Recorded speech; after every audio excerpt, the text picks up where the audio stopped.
It was a dark and cold night when, after hours of driving on desolate roads, David finally saw the lights of the forgotten hotel. He was alone on the journey, and the road seemed endless. The thick fog that covered the landscape gave him a sense of deep isolation, almost as if the world had disappeared. The hotel sign, covered in dust and rust, flickered faintly with the yellowish light coming from a lamp that seemed to be on the verge of going out. However, at that moment, David did not hesitate to stop his car. The cold penetrated his bones the instant he got out of the vehicle. There were no signs of life in the vicinity, only the sound of the wind blowing dry leaves. He walked slowly toward the hotel, feeling a strange writhing in his stomach, but forced himself to ignore it. He needed a place to rest, and this was the only establishment visible for miles around. As I entered, the atmosphere was charged with a silence so deep that it seemed to devour any sound. The reception was empty, but the door closed behind him with a thud, as if something was waiting that couldn't come out. The only light came from an old lamp that dimly illuminated a dusty staircase. Footsteps echoed on the creaky wooden floor as he made his way to the counter. A peculiar-looking man appeared from the shadows. His face was pale, with sunken eyes and a strange smile that could not hide his discomfort. Despite his unsettling presence, the man was kind to offer him a room. "A single night, right?" he asked, his voice as soft as the whisper of the wind outside. David nodded, feeling the discomfort of not being able to see the receptionist's face well. He was handed the key to room 23, which appeared to be the only one available, and the man pointed to a door in the dark hallway. Without thinking too much, David headed there. As he walked, the feeling of discomfort grew, as if the corridors of the hotel were alive, watching him, waiting for something. The door to room 23 creaked as it opened. Inside, everything seemed to be covered in a layer of dust and dirt, but the bed, somewhat rickety, was made, which gave him a strange sense of tranquility. On the bedside table, an oil lamp emitted a soft light, as if someone had left everything in its place, ready to receive it. David put his backpack on the floor and sat up on the bed. He decided not to think about his thoughts anymore and lay down, staring at the ceiling as he listened to the incessant creaking of the wood under his weight. The wind was howling outside, but nothing seemed out of place, at least for now. Gradually, his eyes closed, but before he fell into a deep sleep, he heard something. A whisper. It seemed far away, perhaps coming from the corridor, but he did not give it importance. As the night wore on, the sound became clearer, more insistent. It was a low murmur, as if someone were speaking in a low voice, barely audible but constant. David tried to ignore it and covered his head with his pillow. However, what troubled him most was not the whisper, but the feeling that someone else was in the room with him. The next morning, he woke up sweating. He had had a vivid nightmare filled with shadows and echoes of voices surrounding him. The sunlight barely came through the windows, but he decided it would be best to get out of there as soon as possible. However, when trying to leave, something strange happened. The door to the room wouldn't open. He tried to turn the handle hard, but it wouldn't move. A cold sweat began to run down his forehead as he felt panic wash over him. Suddenly, a soft, distant laugh could be heard behind him. He turned quickly, but no one was there. Fear caught up with him quickly, and his breathing quickened. He started banging on the door in desperation. But when he looked down, something caught his attention. On the ground, there were footprint marks as if someone had walked there. They were large and heavy, and seemed to vanish into thin air as if they had never existed. The atmosphere in the room felt denser, and a shudder ran through his body as he saw footprints begin to form around him. The door slammed open, leaving him with his heart racing and his body tense with fear. A dark corridor awaited him, a corridor where the shadows seemed to move strangely, as if they were watching his footsteps. He advanced cautiously, fearing what he might find, but when he reached the end of the hall, he saw a figure. A man standing in front of the window, staring out. The man was of a slim build with a gloomy face, and his figure seemed to emanate a sense of deep sadness. David approached, but the man did not move. When he was close enough, the man spoke without turning. "Did you stay overnight?" he asked, his voice soft, like a whisper lost in the wind. David nodded, not knowing what to answer. The man turned it around slowly, and that's when David saw it right. His face was marked by scars and wrinkles, but the worst thing was his empty gaze, as if his soul had been ripped from his body. The feeling of terror enveloped David, and he felt a shudder in his spine. "This hotel is full of shadows," the man continued. "Shadows of those who died here. No one leaves, no one escapes. David backed away, feeling the terror paralyze him. He wanted to flee, but his legs did not respond. The man began to walk toward him, and with each step his body faded further until he became a shadow, an ethereal presence surrounding David. "You're going to stay here with us, just like the others." The room began to darken around him. The light from the oil lamp suddenly went out, and the corridor was filled with twisted shadows, figures floating aimlessly, slowly moving towards him. The feeling of despair enveloped him. He was no longer alone. The place became a prison, and the shadows of the people who had died there surrounded it. "This place never closes," whispered the shadow, "and you won't go out either." David tried to scream, but his voice wouldn't come out. His whole body was paralyzed. The shadows enveloped him, and somehow he knew that his soul would be the next to be trapped forever. The doors of the hotel crashed shut, and the darkness consumed him completely. There were no more screams, only the eternal whisper of the lost souls that still wandered through the forgotten hotel. Daniel's apartment had always been his refuge, a place where the stillness of the night offered him the calm he needed so much after a tiring day.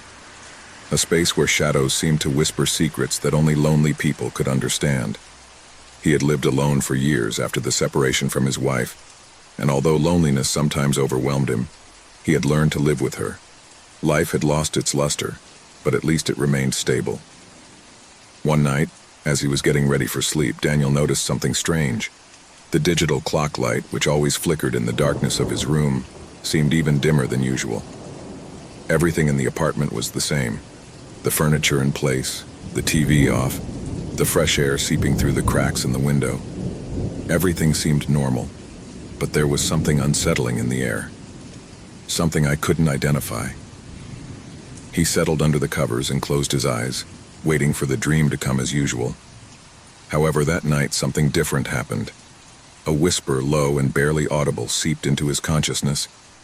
He thought it was a dream at first, but when he tried to ignore it, the voice became clearer, closer. "Daniel." The sound of his name, so clear in the gloom, made his skin crawl. It couldn't be possible. No one else was there. He got up quickly, looking around, but the apartment was empty, in complete silence. Even so, the voice persisted, slipping into his mind. "Daniel, you know what you did." A shiver ran down his spine. His heart began to pound, pounding his chest like a frantic drum. What was this? It couldn't be a hallucination. The voice sounded real, tangible, as if someone was in the room with him. He looked around, but there was nothing that could justify what he was hearing. The voice continued, this time with a deeper, more hissing tone, as if coming from the walls themselves. "You know what you did, and they will remind you." Daniel turned on the light from the bedside lamp, looking for a logical explanation. A dream? No, this was different. The feeling in his stomach was that of a real, palpable threat. The voice, although he couldn't see where it was coming from, seemed to come from everywhere at once. He tried to calm down, but the words echoed in his mind like an endless echo. The next morning, Daniel tried to ignore what he had experienced. He told himself that it had been just a nightmare, a manifestation of his tired mind. But that same night, when darkness took over her apartment again, the voice returned, stronger this time. "I'm watching you, I always have." Daniel got out of bed with instinctive speed, feeling that the temperature in the room had dropped drastically. The air became dense, heavy, as if the space was narrowing around him.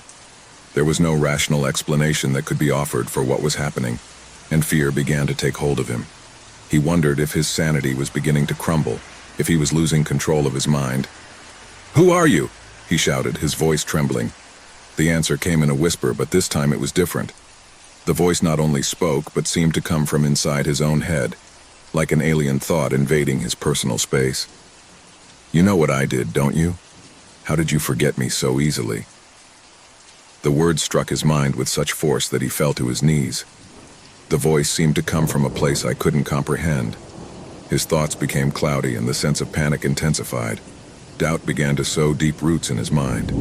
He remembered the separation with his ex-wife, the decisions he made, the mistakes he made, but none of that seemed enough to justify the terror he felt. An idea began to form, with fear taking over his thoughts. Could this voice, this entity, be something related to his past? Something I had tried to escape from all those years? But the voice seemed to know everything, more than he wanted to admit. The next night, as darkness fell on the apartment, the voice returned with overwhelming insistence. Daniel couldn't take it anymore. He picked up his phone and called a friend, but the call dropped before he could say anything. Panic overwhelmed him. He was alone, completely alone. "Daniel, do you want to know the price of your decisions?" The room was cold, the air thick and stuffy, as if he were drowning in the presence of something he could not see. The furniture, the walls, the ceiling seemed to close in on him. Each shadow seemed to lengthen unnaturally, and the light from the lamp flickered faintly. The voice began to laugh, a low, guttural laugh seeping into his brain. The feeling that something was watching him, lurking around him, became unbearable. Daniel felt as if something was dragging him along, something dark that took hold of his soul, squeezing it, making him relive his worst fears. You can't escape. You never can. Suddenly the sound of footsteps echoed in the hallway. They were slow, heavy steps, as if someone were walking with deliberate calm, approaching his door. Daniel's mind began to fragment. The voice continued to whisper, but he could no longer distinguish between reality and the nightmare that had taken hold of his mind. He got out of bed, but his legs didn't respond well. Anxiety dominated him. His breathing was agitated, and fear had paralyzed him. When he tried to open the door to get out, something stopped him. The door was locked from the outside, and a cold, invisible hand seemed to hold it firmly. "You know what you did. Remember?" The voice was much closer now. Terror seized him. His mind struggled to find a way out, but the shadows, thicker and denser, seemed to close in on him. He couldn't run away from his own darkness, from his own memories, from the decisions he'd made that were now in some way condemning him. Suddenly the door opened with a blood-curdling creak. Daniel took a step back, watching in horror as the figure of a woman appeared at the entrance. His eyes were empty, lifeless, and his face was a mask of pain and suffering. The woman walked toward him with terrifying slowness, as if every step she took was a sentence.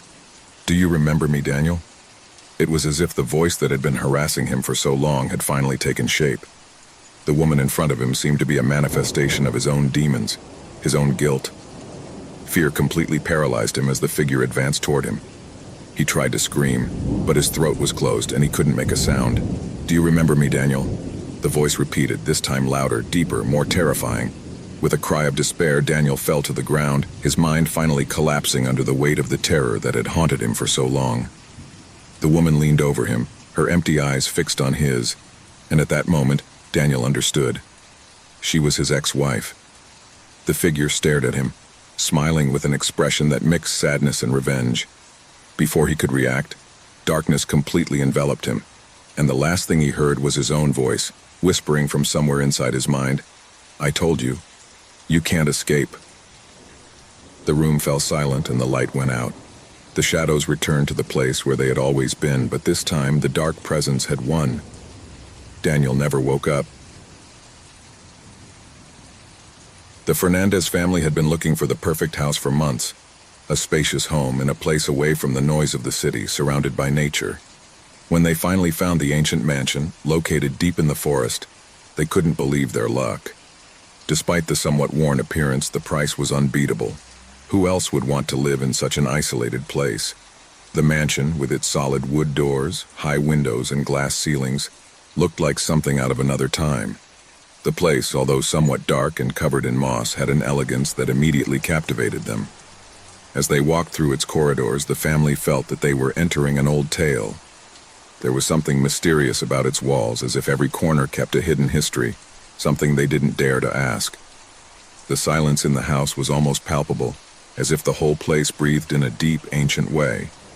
Within days of moving, strange things began to happen. The youngest daughter, Clara, was the first to notice something strange. One afternoon, as he explored the second floor, he heard a distant echo, as if someone had whispered his name from deep within the house.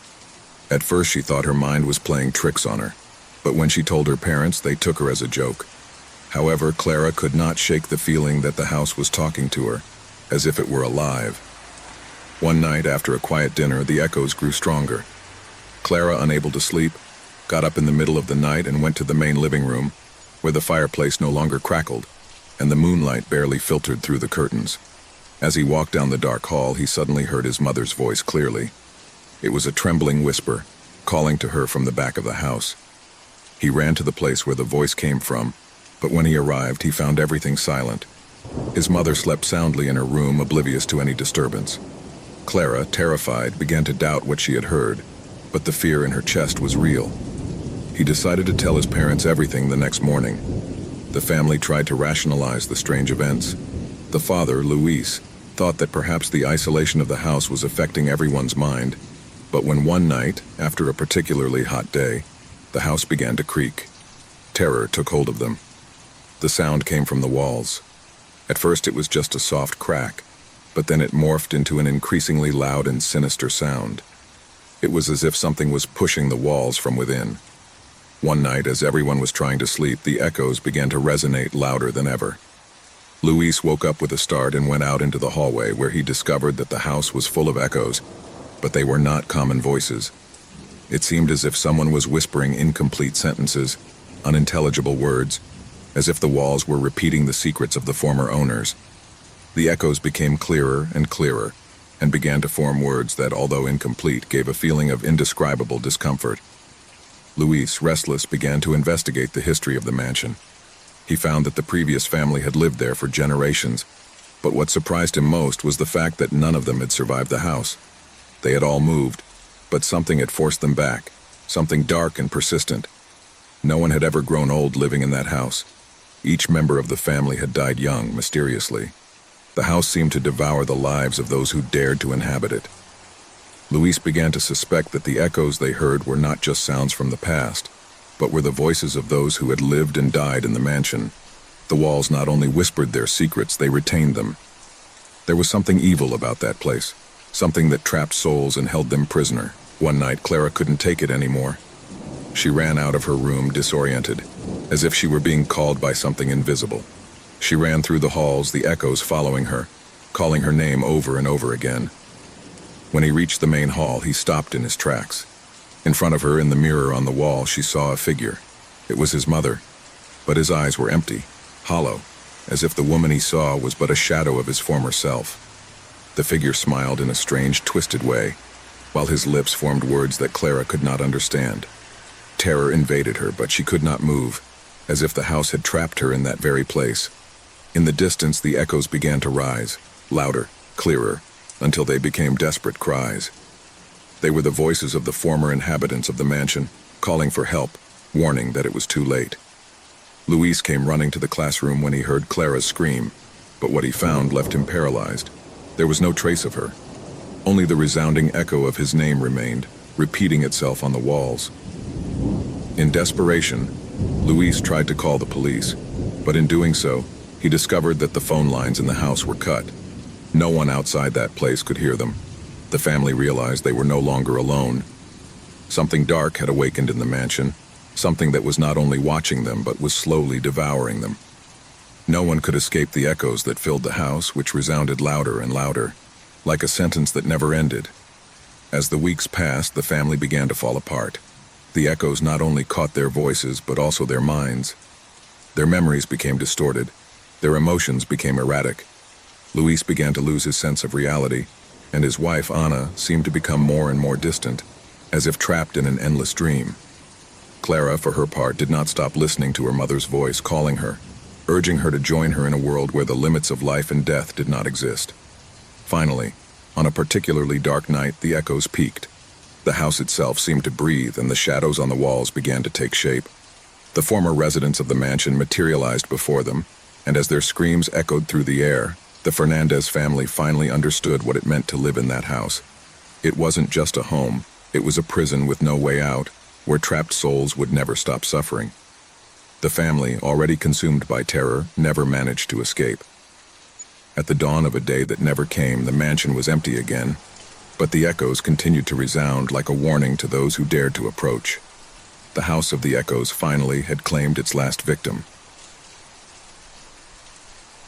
The small village of San Esteban, nestled in the mountains and surrounded by the thick forest, seemed a quiet place. The stone houses, the red-tiled roofs, and the cobbled streets gave a feeling of serenity, almost from another time. However, beneath that apparent calm, something dark and fearsome had stalked its inhabitants since time immemorial. Every evening, when the sun began to hide behind the trees and the cool night air began to fill the streets, a bell rang in the village church. It was not a normal bell. Its sound did not announce the time, nor did it call for prayer. Every time the bell rang in the air, someone in the village died. No one knew how or why, but everyone knew that the sound was an omen. A death was about to come. The bell was the soul of the people, the dark conscience that kept the balance of fear. The villagers knew this, and though superstition had plagued them for generations, none could escape the unease of hearing its chime. The bell, with its deep, dull sound, was a sentence, and everyone lived under its shadow. Among the inhabitants of San Esteban, no one dared to ask too much. No one wanted to investigate the origins of the bell, for it had always been said that anyone who tried would meet an even more gruesome death. However, that apparent tranquility, the resigned acceptance of fate, was going to be upset one autumn afternoon. That afternoon, the town was full of rumors. The bell had rung louder than usual. No one remembered hearing such a brutal ringing or so often. For some, the sound was so heartbreaking that houses shook. One woman, Araceli, felt the air thicken, as if the atmosphere itself was saturated with something more than fear. His hands twitched as he heard the deep vibration of the metal. His mother, who had always been very superstitious, had told him stories about the bell. He had always said that sound was a reflection of what would happen, and that the louder it was heard, the more imminent death was. That same night, when the shadows were already lengthening in the streets and the trees were rustling in the wind, Araceli walked home, quickening her pace. At first he thought it was his mind playing tricks, but as he approached the edge of the village, he saw a stooped figure, standing, looking toward the church. He was a man of the people, Javier, known for his solitary character. His face was distorted, his eyes fixed on the horizon, unable to look away. "Javier," Araceli called him. "Are you okay?" The man did not react. He didn't seem to hear her. Then a shudder ran through Araceli's body when she heard again the bell ringing. It was a long, deep sound that seemed to resonate in his bones. It was the harbinger of death. Javier's figure began to move slowly as if he were shedding an invisible weight, and with each step he took, his eyes seemed to lose their focus. Darkness enveloped him. Araceli, horrified, approached cautiously. It was then that he saw Javier's hand tremble in the air, as if he were looking for something that did not exist. Javier's scream was the last thing Araceli heard before the bell rang again. Once again the bell rose, and with its echo, death took its form. Javier fell to the ground like a broken wrist as his body began to be claimed by the darkness. Someone had died, and the people, as always, did not know how or why. From that night on, things began to change. People began to see shadows they couldn't explain, murmurs that crossed the streets in silence. No one could be sure they were safe. The inhabitants of San Esteban knew that when the bell rang, death was near, but they never expected that this closeness would become more palpable than ever. Every time the bell rang, someone disappeared. Children no longer played in the streets in the evening. Adults were rushing to close their doors and windows.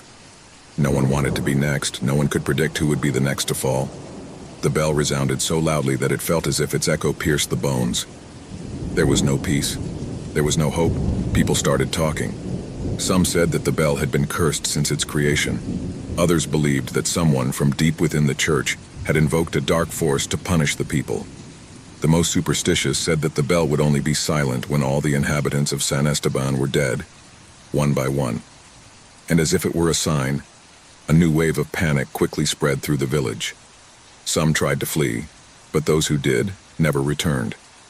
The roads around St. Stephen's seemed to close behind them, as if an invisible veil separated them from the outside world. People who ventured too far did not return, and those who did were empty-eyed, as if they had seen something that could not be explained. Finally, a group of brave people decided to face the unknown. They went inside the church to investigate the origin of the bell. Araceli, distraught but determined, joined the group, wanting to understand what was happening. They couldn't sit idly by while death took away more and more people. What they found inside the church was more terrifying than anyone could have imagined. The bell, suspended in the air, seemed to radiate a dark energy, as if it were alive. No one dared to approach. The bell, its metal blackened by the passage of time, vibrated gently. The walls of the church creaked as if something was about to break. The clocks of the church, without any explanation, marked the exact same time, the hour of death. At that moment, Araceli felt a presence behind her. He turned quickly, but all he could see was an imposing shadow, a masked figure emerging from the darkness. The bell, now fully resonant, emitted a thunderous sound that made the ground beneath his feet tremble. One by one, the brave ones fell, as if the air itself had become poisonous.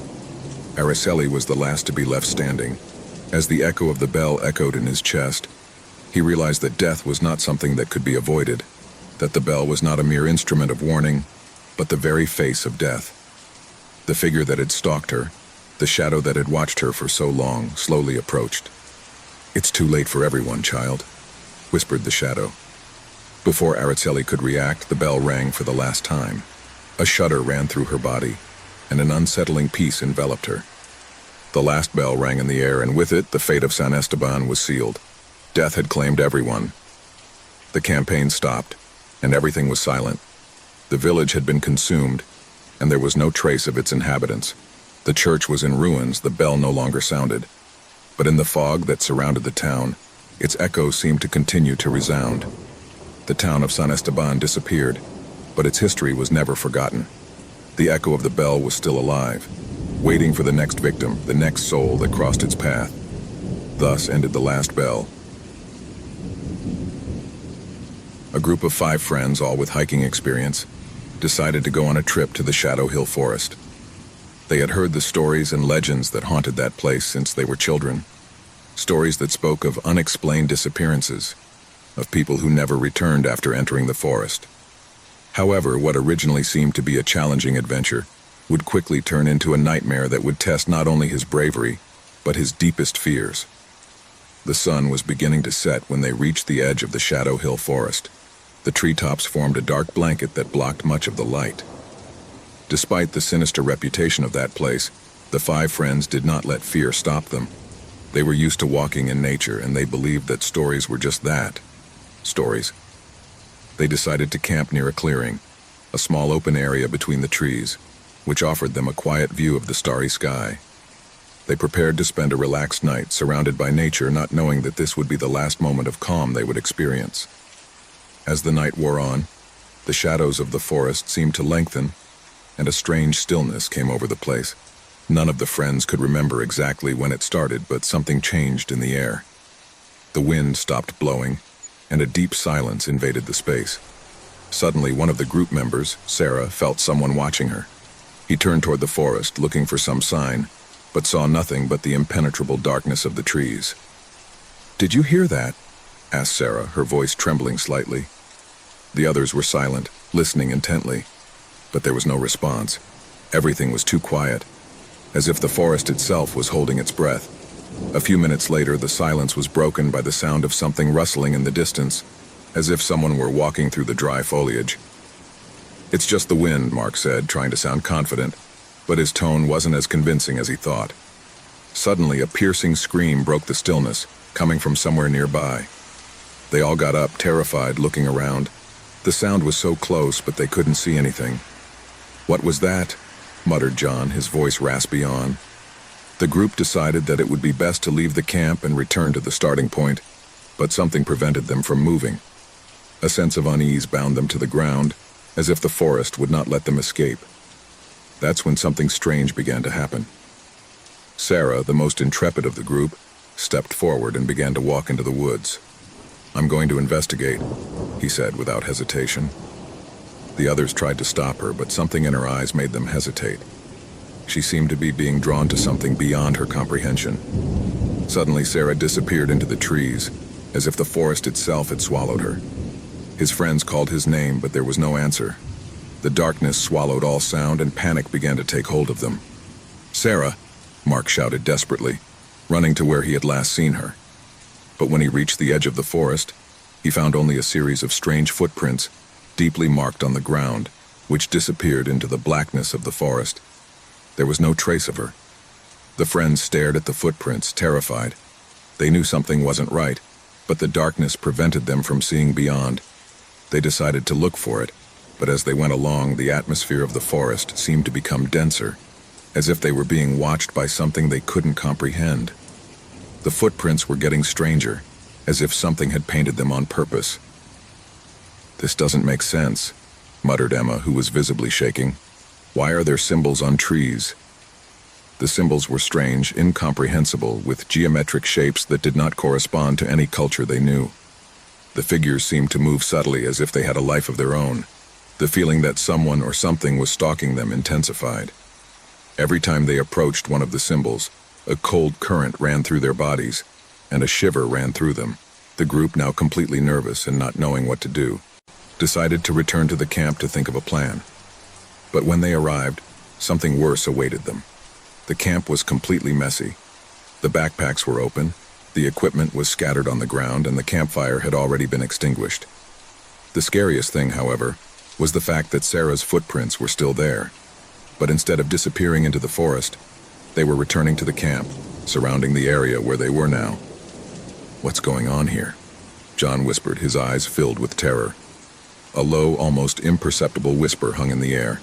It seemed to come from everywhere and nowhere at the same time. "Help! Help! Help!" he repeated, echoing like an echo. "It's Sarah," shouted Emma, hoping she was still nearby. But the echo only multiplied, repeating the name of each member of the group, distorted and sinister. In the background, something moved quickly among the trees. A low whistle, like that of a creature in the dark, cut through the air. Panic broke out. Suddenly, Mark disappeared. None of them saw him leave, but when they turned their heads to look for him, he was gone. Only the footprints remained, which seemed to crawl into the forest, into the deep and unreachable. With terror running high, the group began to run, but every step they took seemed to be in vain. The forest, which had at first seemed like a challenge, now closed in on them like a trap. Darkness enveloped them. Branches creaked as if something was moving quickly, and the voices of their missing comrades echoed in their ears. One by one, the figures of friends began to disappear. First Emma, then John, and finally only Clara remained, looking around in horror, unable to comprehend what was happening. She looked up at the sky, looking for the moon, looking for the light, but everything seemed to get even darker. The ground beneath his feet began to shake. And then, he saw it. From deep within the forest, a tall, thin figure emerged from the shadows. It wasn't human, but it wasn't a beast either. His face was covered by a black cloak, and his eyes shone with a deep, piercing green glow that seemed to pierce his soul. The creature raised a hand, and Clara felt a pressure in her chest, an excruciating pain that forced her to fall to her knees. "Welcome, Clara," whispered a deep, guttural voice, as if coming from the very bowels of the forest. "You're the last." With a final scream, Clara disappeared, swallowed by the darkness. The forest of Shadow Hill had claimed its last victim. The echoes of the lost voices echoed through the air, while the symbols on the trees shone with a spectral light. No one else came back from that forest. And the cycle continued, waiting for new unwary people who, like the group of hikers, would challenge the legend and disappear one by one into the darkness of Shadow Hill. The cabin was located deep in a dense forest where the echo of the wind seemed to be silenced as it moved through the trees. No one bothered to come this way, and that was exactly what made the place ideal for the party they had planned. A group of friends, between laughter and jokes, had decided to get away from it all, disconnect from the noise of the city, and spend a weekend with friends. No one imagined that this choice would be the worst mistake of their lives. The cabin, although small and old, had something cozy about it. The wooden ceiling creaked under the weight of time, but the walls, though worn, seemed to have their own character. A place away from civilization, where they could do whatever they wanted without worrying about being disturbed. The arrival was simple.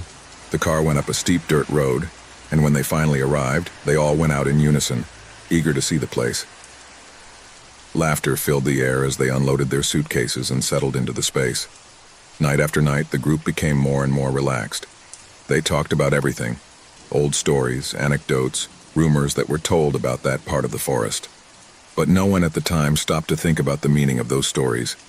The idea that the place was marked by something strange, something they shouldn't have touched, was just superstition. That night, the temperature had dropped dramatically. The flames of the fire crackled, warming the central room where they stood. Candlelight flickered, creating shadows that danced against the walls, and laughter followed one after another, while the group played a board game without worrying about time. It was a typical winter night in the woods, but when the conversation began to wane, something in the air changed. The breeze that was once gentle transformed into a strange whisper, as if something was watching. They all felt it at the same time. like a chill running down their spine. "Did you hear that?" one of the girls asked, her voice hesitant. The others were silent, trying to catch that sound that had frozen their skin. A crunch, a whisper. Something was moving outside the cabin. "It's just the wind," one of the boys tried to reassure them, but his voice didn't sound convinced. Suddenly, the candles shook as if a gust of wind had touched them, but the windows were closed. In an instant, the darkness of the night grew denser, and the sound of the rustling branches intensified, as if the forest itself began to approach them. That's when something strange happened. The moon, which had previously been seen through the window, disappeared completely, plunging everything into impenetrable darkness. The hut, which until that moment seemed safe, now felt vulnerable, as if nature itself had ceased to protect it. "What happened to the moon?" asked a girl in a trembling voice, looking up at the sky. The darkness was so deep that not even the stars were visible. "It must be an eclipse," one of the boys suggested, but his tone didn't convince anyone. Something was not right. The feeling of being watched intensified, and a heavy weight seemed to have settled on his shoulders. The air began to grow colder, and the silence outside the cabin became deep, almost suffocating. In that silence, everyone could clearly hear their heartbeats racing and synchronized. "I'm going to look outside," said the most daring boy, Tomas. Although he wasn't entirely sure what he'd felt, something was pushing him out. Everyone fell silent as he made his way to the door, which creaked as it opened. The fog had begun to lift, darkening the surroundings even more. Thomas took a step out of the cabin, and the cold enveloped him immediately. The air was dense, as if the atmosphere itself were charged with a strange pressure. He looked up at the sky, but there was no moon, only a blackness so deep that it seemed to swallow everything in its path. He turned to return to the interior when suddenly he heard a whisper beside him. A low, distorted whisper, as if someone or something is calling him. He turned sharply but saw nothing. The fog enveloped him completely, making him feel trapped. "This is not right," he muttered to himself, hurrying back to the cabin. But just as he was about to take a step toward the door, he heard a low creak as if something was crawling behind him. "Thomas!" his friends shouted from inside, but he did not answer. The door closed by itself, and silence returned to the cabin. No one dared to move, but their minds were filled with questions. What had happened to Thomas? At that moment, something slipped under the door, an almost imperceptible touch that only those closest to it could hear. It was as if a shadow without any form was lurking. The darkness wasn't just outside. Now something had infiltrated inside the cabin. In the distance, one of the boys, Lucas, tried to light a flashlight, but he couldn't get it to turn on. Somehow the darkness turned it off, absorbed any attempt at light. In the distance, at the edge of vision, something moved rapidly, and a piercing scream echoed from outside. Without thinking, the group got up and ran to the window. But when they looked, they saw nothing, only more darkness. Something was stalking them, something hiding in the shadows, waiting for the right moment to strike. But the worst was not what they could see. It was what they could not see. As the hours passed, the tension in the cabin increased. Fear took hold of each of them, and soon paranoia set in. No one wanted to be alone. No one dared to go out into the dark. They were trapped. Something was stalking them, and the moon, which no longer existed, had shown them the true face of that darkness that surrounded them. But no one yet knew what was stalking them or how they could escape. All they knew was that if they didn't find a solution soon, one by one they would disappear, swallowed by the same darkness that had surrounded them that moonless night. St. Brace's University had witnessed hundreds of stories, from the early days of its founding to the modern era. Its Gothic architecture, with its towering towers and dark corridors, inspired both respect and fear. No one really knew every corner of campus. The oldest spoke of forgotten corridors, locked doors, and underground passages that led to places that should never be discovered. Thomas, a young history student, had heard many of these stories in the hallways, whispered quietly by his older classmates.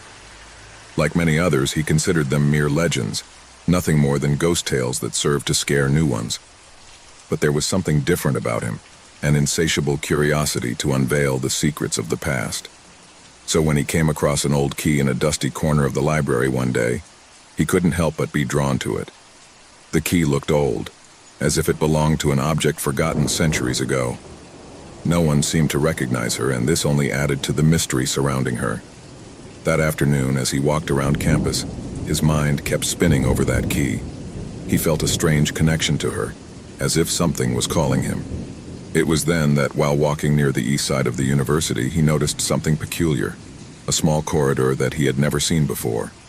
Although he knew every corner of the place well, it seemed to have materialized out of nowhere. The walls covered in ivy and mold, and the dim light that filtered through the broken windows made it seem like a place lost in time. Deep within that hallway, the atmosphere felt dense, as if the air itself was charged with dark energy. Tomas's heart was pounding as he walked down the hallway, key in hand, as if he'd been waiting all his time to get to that place. His footsteps echoed on the stone floor, and the echo seemed to follow him as if the corridor were alive and watching. At the end of the corridor, a solid wooden door, covered with dust and cobwebs, stood before him. Something inside him knew that was where he should use the key. As he inserted the key into the lock, a strange whisper rose into the air, almost inaudible at first, but growing with each turn of the key. It was as if someone was whispering his name, calling to him from beyond the door. Sweat began to trickle down his forehead as the door slowly opened, revealing a dark room, a room that had been closed for generations. As he crossed the threshold, Thomas was overcome by a sensation of intense cold, which ran down his spine and froze his bones. The walls were covered with strange symbols which seemed to move as he watched them. The air in the room was dense, as if the atmosphere itself was polluted by something ancient, something that had been waiting a long time to be discovered. In the distance, in the center of the room, an old wooden table was surrounded by broken chairs, and on the table a closed book seemed to be waiting for him. Thomas cautiously approached the book, feeling the weight of the story and the mystery that surrounded it. With trembling hands, he opened the book, only to find pages covered in red ink, as if they had been written in blood. The words in the book did not seem to form coherent sentences, but were fragments that spoke of rituals, of dark pacts, and of a presence that lived in the halls of the university, waiting for the right moment to reclaim those who dared to discover its existence. As he read, a strange feeling of dizziness came over him. Whispers that had previously been barely perceptible were now clearly audible. Voices coming from everywhere, but I couldn't identify where they came from. The voices called him by name, whispering promises and warnings. He felt as if something was watching him from the shadows, as if something was waiting for him to make a mistake, something that could condemn him. Suddenly, the lights in the room flickered and went out. The corridor behind him seemed to have lengthened, and the door through which he had entered was no longer visible. He saw only darkness, a black chasm expanding before him. At that instant, a loud noise made him spin. Something was moving quickly towards him, a whisper that transformed into a guttural, inhuman scream full of rage. Fear invaded him completely, but he could not move. He was paralyzed, trapped in a labyrinth of darkness and terror. Cold fingers landed on his shoulder, and his body reacted immediately, giving him a shudder that made him take a step back. He turned, but no one was there. Just the echo of his own heartbeat echoing in his ears. However, the air was charged with an invisible presence surrounding him. The voices intensified, and they began to speak in a language that he did not understand, but that resonated deep within his being.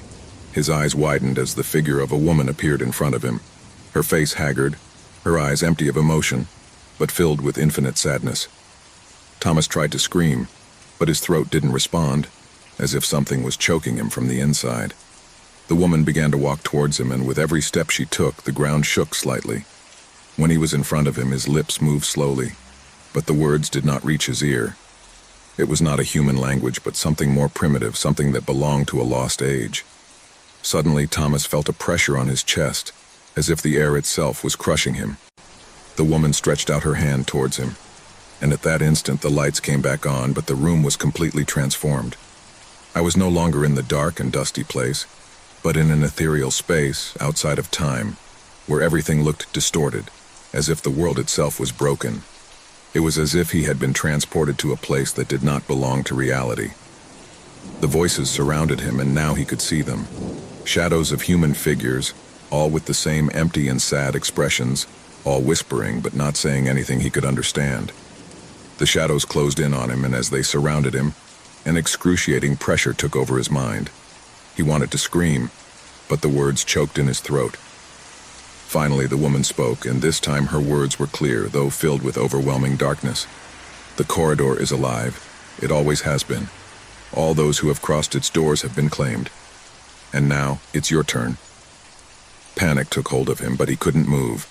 The darkness surrounded him, and the voices called to him, full of despair, of pain. The hallway had been created to trap curious souls, to keep them trapped in an endless cycle. And now Thomas had become part of that cycle. The woman, now a shadowy figure, looked at him with infinite sadness, as if she were sorry. The hallway was never a physical place. It was a threshold, a line between the world of the living and the world of the dead, and once crossed, there was no turning back. Tomas never returned. The whispering hall closed behind him, and the voices died away, leaving only the echo of his lost existence. The mystery of St. Bryce's University continued, and the legends about the forgotten corridor grew more somber. No one else dared to look for that hallway, but those passing by swore they heard whispers, as if the hallway was waiting for the next victim. Every night at exactly midnight, the sky darkened with a dense and heavy fog, while the first drops of the storm fell on the city. No one knew where they came from, or why they appeared so punctually. It seemed like a blessing at first, freshening the air and bringing relief to the sweltering warmth of the city. But as the days went by, the rain began to awaken something much darker, something that no one dared to understand. At 12 o'clock, the first drops fell gently, followed by a rain that intensified rapidly. No one dared to leave their homes when the sound of the storm began to fill everything. It was as if the rain had a life of its own, a being that felt strangely aware, as if it were watching. But the most disturbing feature of those rains was not only their arrival. They were the whispers. As the rain fell heavily, the wind rose, dragging with it voices, incomprehensible murmurs that ran through the empty streets. No one knew where they came from, but every night the whisper grew louder, closer, as if someone was right behind them, breathing into their necks. The figures also appeared, blurred shadows that faded when they were directly observed. Human silhouettes, but with an anomaly. Whenever they looked out into the rain, those figures would disappear into the mist, as if they had never been there. Still, everyone knew they were there, lurking in the dark. The first to notice something strange were the children. Small creatures that, without understanding the danger, played in the rain. But the laughter soon turned to terrified screams. Those who played near the storm began to see those figures, and some even swore they had touched them. They said that the sensation was as if the figures' hands were cold and wet, and when they touched them, they felt a pressure that made them shudder to the bone. Worst of all, when the children tried to run away, something stopped them. Their feet were glued to the ground, as if the earth itself were holding them back, as if an invisible force was dragging them back into the rain. That's when the city began to speak. The elders knew something. Everyone knew the legend, although no one dared to tell it out loud. They said that long before the city was founded, there was a small town that fell under a curse brought by an eternal storm that fell every midnight, bringing with it fear-feeding figures. No one could escape, and no one survived to tell what happened. The city had been built on the ruins of that village, but the rain, according to the elders, never went away. I had been waiting. One night, after several days in a row of heavy rains, a group of young people decided to investigate. Armed with flashlights and cameras, they drove into the center of the city, hoping to find a logical explanation. The rain began to fall with the same precision as always at 12 o'clock. As they walked through the deserted streets, the wind began to rustle, but this time it was different. The murmurs were not just whispers, they seemed like words that crept into their minds. At one point, one of the young men, Thomas, began to speak loudly, as if responding to someone. The others tried to stop him, but he kept walking, his eyes empty as if he were in a trance. "We can't escape. There's no way out," he murmured, his voice cracking with fear. "They are waiting for us. They are always here." The rain was falling harder now, and the murmurs turned into screams, distorted voices that filled the air with despair. The figures began to appear, gliding in the fog, slowly moving towards the group of young people.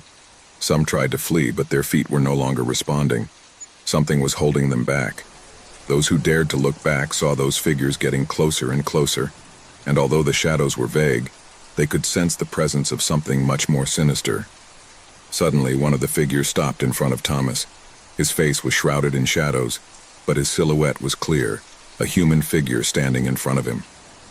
Thomas stretched out his hand as if he wanted to touch it, but the moment his fingers brushed against the figure, a heart-rending scream filled the air, and the shadow vanished into the mist, leaving only the feeling of an icy hand taking hold of his heart. The others screamed as they saw Tomas fall to the ground, his body stiff, his face distorted by terror. No one could understand what had happened. They had tried to escape, but something kept them trapped in that place. The air was getting denser, as if the storm was absorbing all the light, leaving only a dense, heavy darkness that surrounded them completely. That's when they started to see something even more terrifying. Out of the shadows emerged hundreds, perhaps thousands of figures, all with the same empty faces, all approaching with frightening slowness. The shadows intertwined, forming a mass, as if they were united by an invisible force.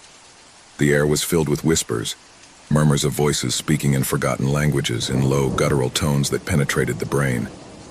Some of the young men tried to run again, but their bodies were no longer responding. They felt that the city itself was holding them back, that the ground was sticky, as if the earth was alive and dragging them in. The rain was falling harder, and the air smelled of dampness, of putrefaction. Suddenly, a large shadow emerged from the center of the city, larger than all the others. Its silhouette was huge, imposing, and seemed to be made of fog, but so dense that it seemed solid. "Fears are never forgotten," whispered a deep voice echoing through the air. "We have fed off the city for generations. This rain, this storm, is nothing more than a reminder of what we left behind." The young people, paralyzed by terror, could barely move a finger. The figure drew closer, and as he did so, the whispers increased, mingling with blood-curdling screams and sobs. There was no way to escape. The whole city seemed to be alive, breathing, stalking, waiting. Then, with one last whisper of despair, the young people were swallowed by the shadows. The figures vanished as quickly as they had appeared, and the rain stopped. At dawn, when the sunlight finally reached the city, everything seemed to be calm. But in the streets, on the walls of the buildings, there remained the marks of those who had disappeared, marks that would never fade. The midnight rain had claimed others, and the city, already lifeless, was left waiting for the next storm, the next victim. And each night, at exactly midnight, the drops began to fall once more, followed by the whispers and figures that were always there, waiting. Ever since he moved into the old apartment building, Javier had felt a strange presence. It wasn't something tangible, but a nagging sense of being watched. The building, with its narrow corridors and mold on the walls, seemed to have a life of its own. However, what worried him most was not the age of the place, or even the strange noises during the night. What really disturbed him was the absolute silence during the day, as if the building was waiting for something or someone. When Javier signed the contract, he was excited. He had been looking for a place where he could live alone, a refuge where he could focus on his work and be away from the hustle and bustle of the city. The price was incredibly low, almost too good to be true, but the realtor, an older man with a serious look, assured him that there would be no problem. However, he did not tell her everything. The first night was quiet until something strange happened. Javier woke up in the middle of the night, startled by a feeling of discomfort. "I felt like something wasn't right, but I couldn't identify what it was." The air in his apartment was heavy, dense, as if someone was standing in the same room watching him. At first he thought it was darkness playing tricks with his mind, but when he looked down the hall, he could swear that he saw a slowly moving shadow. It wasn't the first time she'd moved. I had been to several places before, and I had never experienced anything like it. Even though I was used to moving and living in new places, something about this apartment seemed different. The air was charged with an energy that kept him alert, a heavy energy, as if something was trapped in that place and couldn't escape. At first, Javier tried to ignore him. He thought it was his mind, perhaps too tired from the stress of moving and adjusting to his new routine. But as the days passed, the feelings of discomfort only got worse. Every time he found himself in the hallway, he felt something following him. But when he looked back, there was nothing. It took several weeks before he decided to investigate the apartment's past.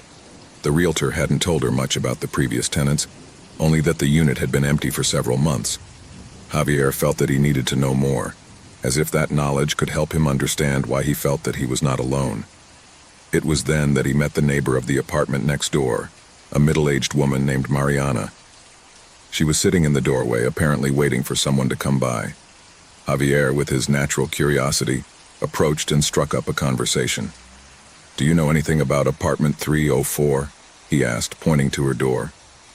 Mariana stared at him for a few seconds before answering.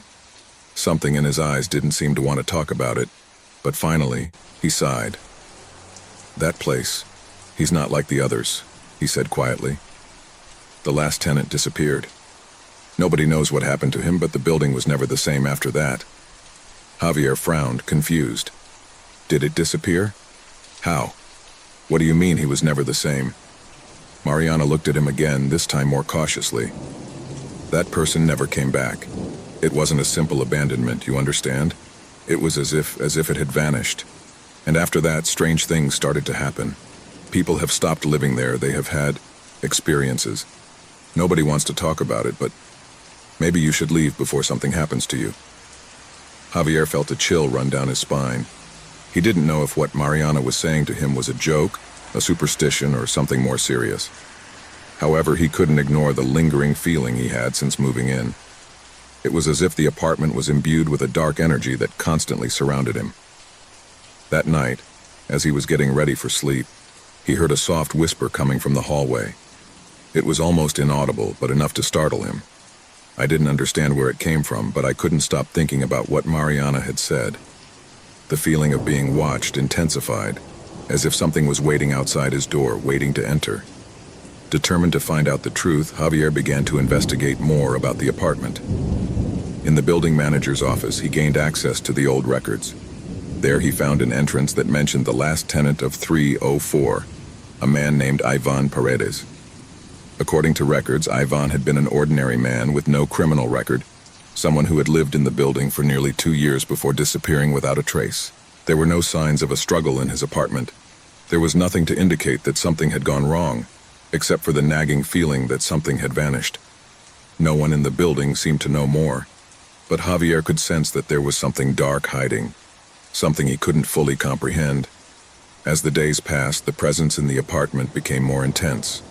Every night, Javier woke up with the feeling that someone was in his room, standing next to his bed, watching him in silence. At times, he felt cold breathing on his face, and when he turned around, he found no one.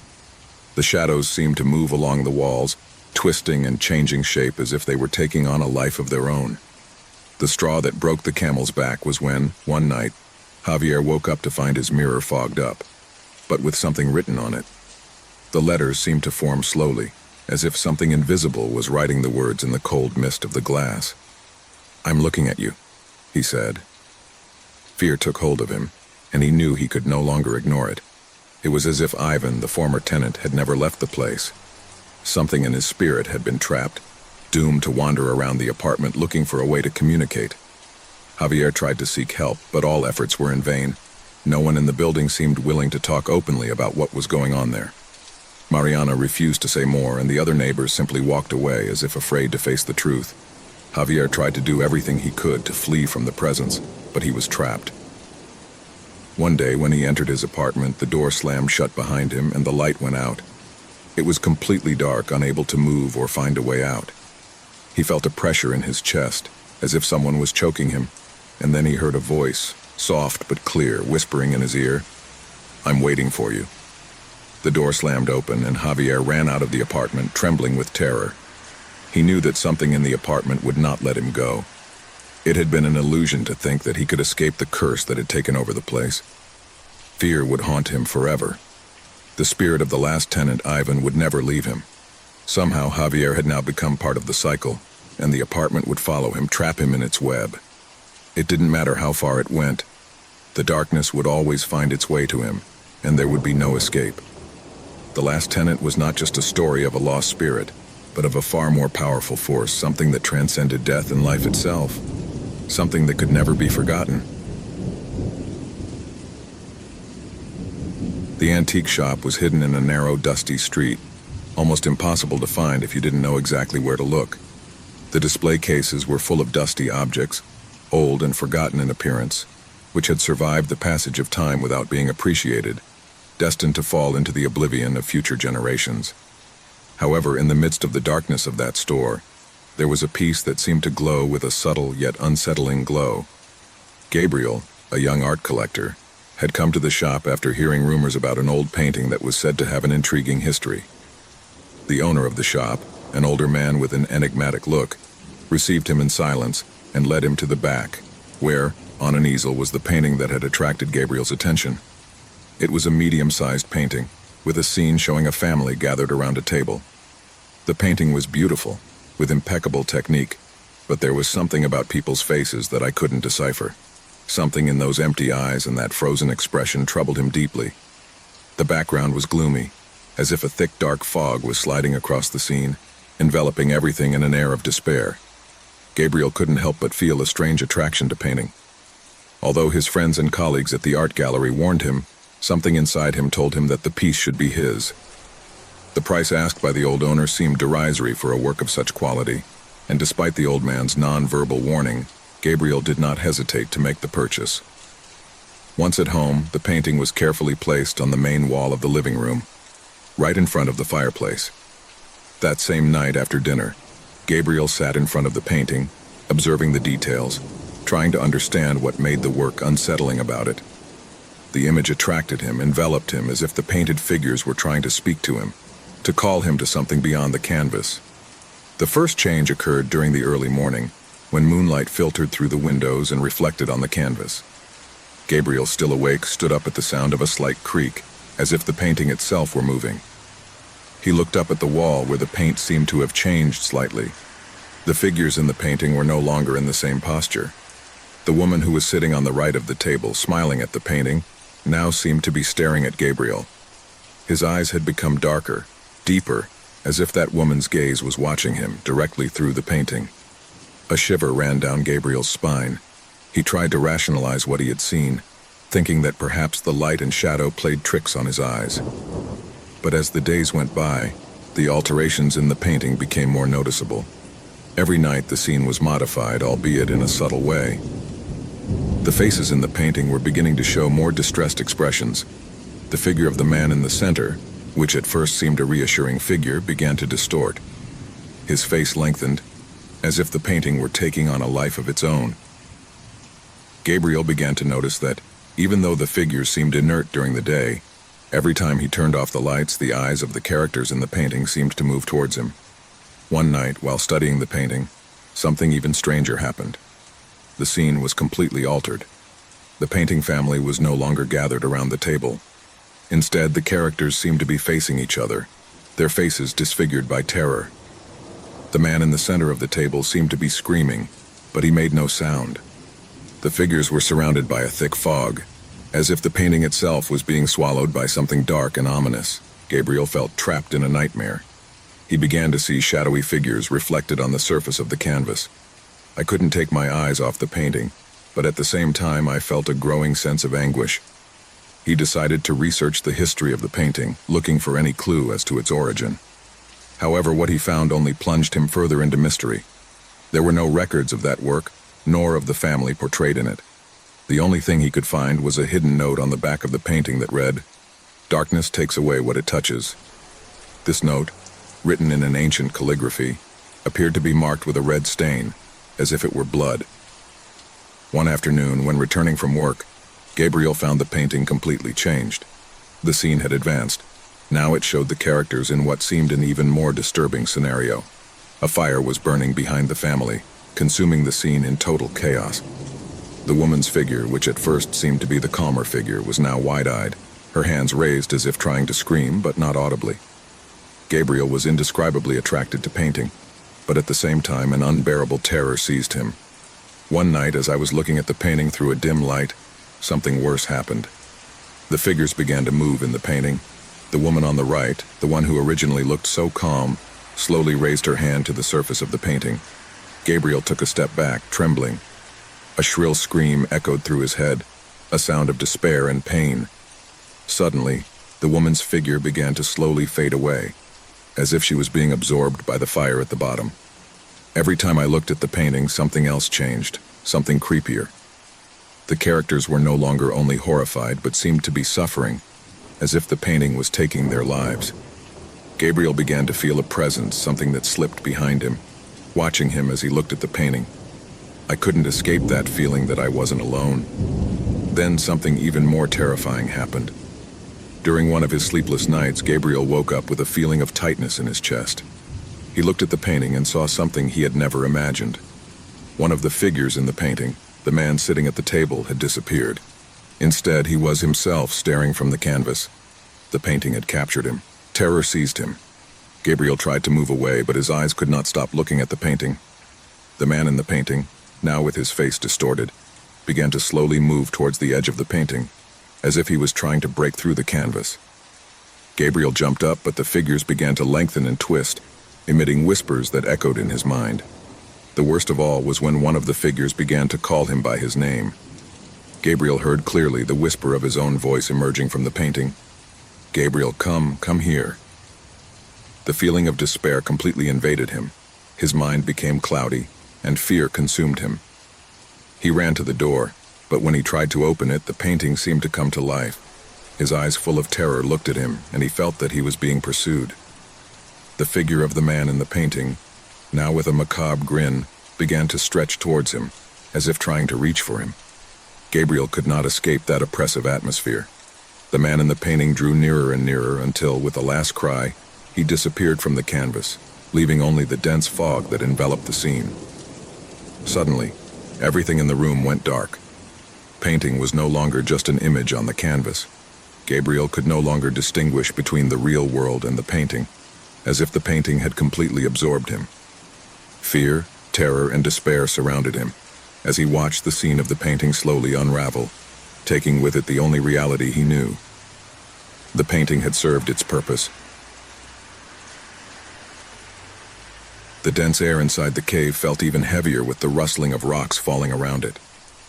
The hikers had barely had time to react before the ground crumbled beneath their feet, falling into a dark, cold darkness. When at last the noise of the rocks died down, they found themselves in a vast subterranean space with the walls of the cave extending upwards like gigantic pillars, and the ceiling seemingly so high that the human eye could not see the end. However, the most frightening thing of all was the silence. A silence so dense and crushing that it seemed to devour every sound, every whisper, every breath.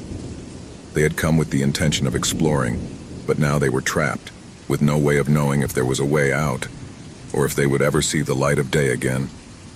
Their lanterns flickered faintly in the darkness, as if the shadows themselves wanted to take hold of them. Dust-covered bodies with some superficial wounds from falls were trying to gather around a small illuminated area. Mark, the leader of the group, was the first to react, looking up at the cave walls for any sign of a way out. His breathing was rapid, his mind trying to process what had happened. Was there a way to escape? There didn't seem to be a clear path, just the cold, rocky walls that surrounded them. Emma, his longtime companion, came up to him, her face pale and full of fear. She didn't say anything, just held onto his arm tightly. "We have to look for a way out. This can't be the only thing," Mark said, his voice trembling but determined. The group, which had arrived as a simple excursion, was now caught up in something much more terrifying. Every step they took seemed to bring them closer to an even deeper abyss, an abyss in which not only physical darkness enveloped them, but also the anguish and despair that began to take hold of them. In the midst of the chaos and bewilderment, suddenly, something changed. Faint whispers, barely audible, began to fill the air. The group members stopped, their hearts pounding. The whispers were empty, as if coming from the very walls of the cave. There was no clear source, but everyone could feel them, like a presence moving, waiting. Fear began to grow within them, like a tangible presence surrounding them. "You heard that, didn't you?" asked Liam, one of the younger hikers, looking around with eyes full of dread. No one answered. Everyone was listening, but the silence remained like a veil over them, increasing the feeling that someone was watching them. "We must keep walking," Mark said finally, his voice breaking but firm. "Maybe we can find a way out if we keep moving forward." He tried to restore the calm that everyone was beginning to lose, but deep down, he knew that anxiety was consuming him as much as everyone else. With slow steps, the group moved forward, their flashlights illuminating the contours of the walls. The sound of his footsteps echoed through the vastness of the cave, as if the echo of each movement multiplied, amplified by the darkness. The air grew denser with each passing second, and the feeling of being watched only intensified. They spent what seemed like hours walking in circles, but no matter how far they went, they couldn't find a way out. Each turn led them to a new fork in the underground labyrinth, but none seemed to lead to anything more than a new darkness, deeper and more unnerving than the last. The fear was accumulating like a constant pressure on her breasts. The flashlights began to flicker, as if the batteries were running low, but everyone knew that was impossible. They had checked the flashlights before entering. Something was interfering with the energy that fed them, and then they saw it. At the end of a corridor, just at the edge of the lantern light, a figure appeared, tall, thin, and shrouded in shadows. Although they couldn't see him clearly, something in his presence was unmistakable. He wasn't human, not completely. His movements were slow but calculated, as if he were in no hurry. His figure seemed to merge with the darkness, and despite being several meters away from them, everyone felt a chill run down their spine. It was as if his very presence was filtering the air, invading the space with a fear so palpable that it was difficult to breathe. "What's that?" asked Emma, her voice almost a whisper, afraid that the walls themselves might hear her. The figure did not respond, but his presence was enough to make each member of the group paralyzed. No one moved. No one spoke. Only the sound of his heavy breaths filled the air. Something inside them was telling them that if they got any closer, if they tried to move a single muscle, something terrible would happen. Suddenly, the figure moved towards them, slowly moving forward, its face never fully visible. Each step seemed to increase the weight of the fear that enveloped them. The tension in the air became unbearable, as if everything was about to break. Mark, fighting the terror that paralyzed him, took a step back, trying to get away from the figure, but something stopped him. An invisible force seemed to press on his chest, preventing him from moving. "We can't stay here," shouted Liam, but his voice was filled with panic and despair. He tried to run, but his legs didn't respond, as if the ground itself had become unforgiving, unable to support his weight. The figure was getting closer, and now Mark could see something that made his blood run cold. Instead of a human face, what he saw was a void, an abyss in the place of the eyes, where there was only darkness. The figure began to speak, but his words were incomprehensible, swept away by a distant echo that seemed to come from everywhere. "This is the end," the figure whispered, his voice echoing in their minds. "There is no escape from the abyss. This is where it all ends." Terror seized them in an instant. There was no way out, there was no hope. The abyss had claimed those who had tried to escape. Suddenly, the ground beneath his feet began to shake violently, and the echo of a distant scream, filled with despair and pain, echoed through the walls of the cave. The figure began to fade into the darkness, but his laughter, filled with mockery and emptiness, continued to reverberate in the ears of the hikers.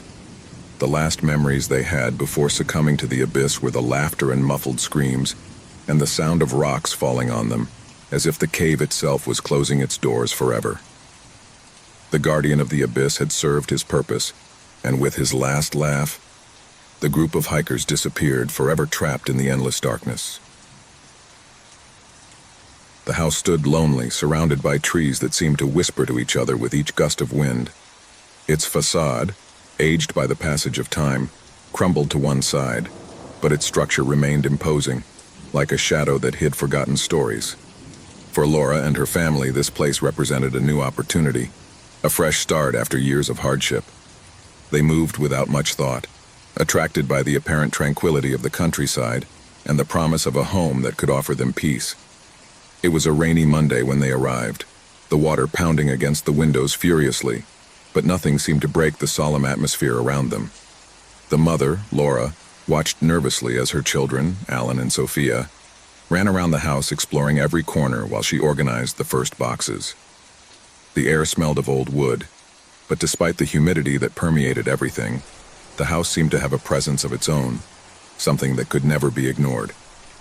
The first hours passed without any notable incident. The children laughed, and Laura tried to organize the kitchen, which was larger than she had imagined.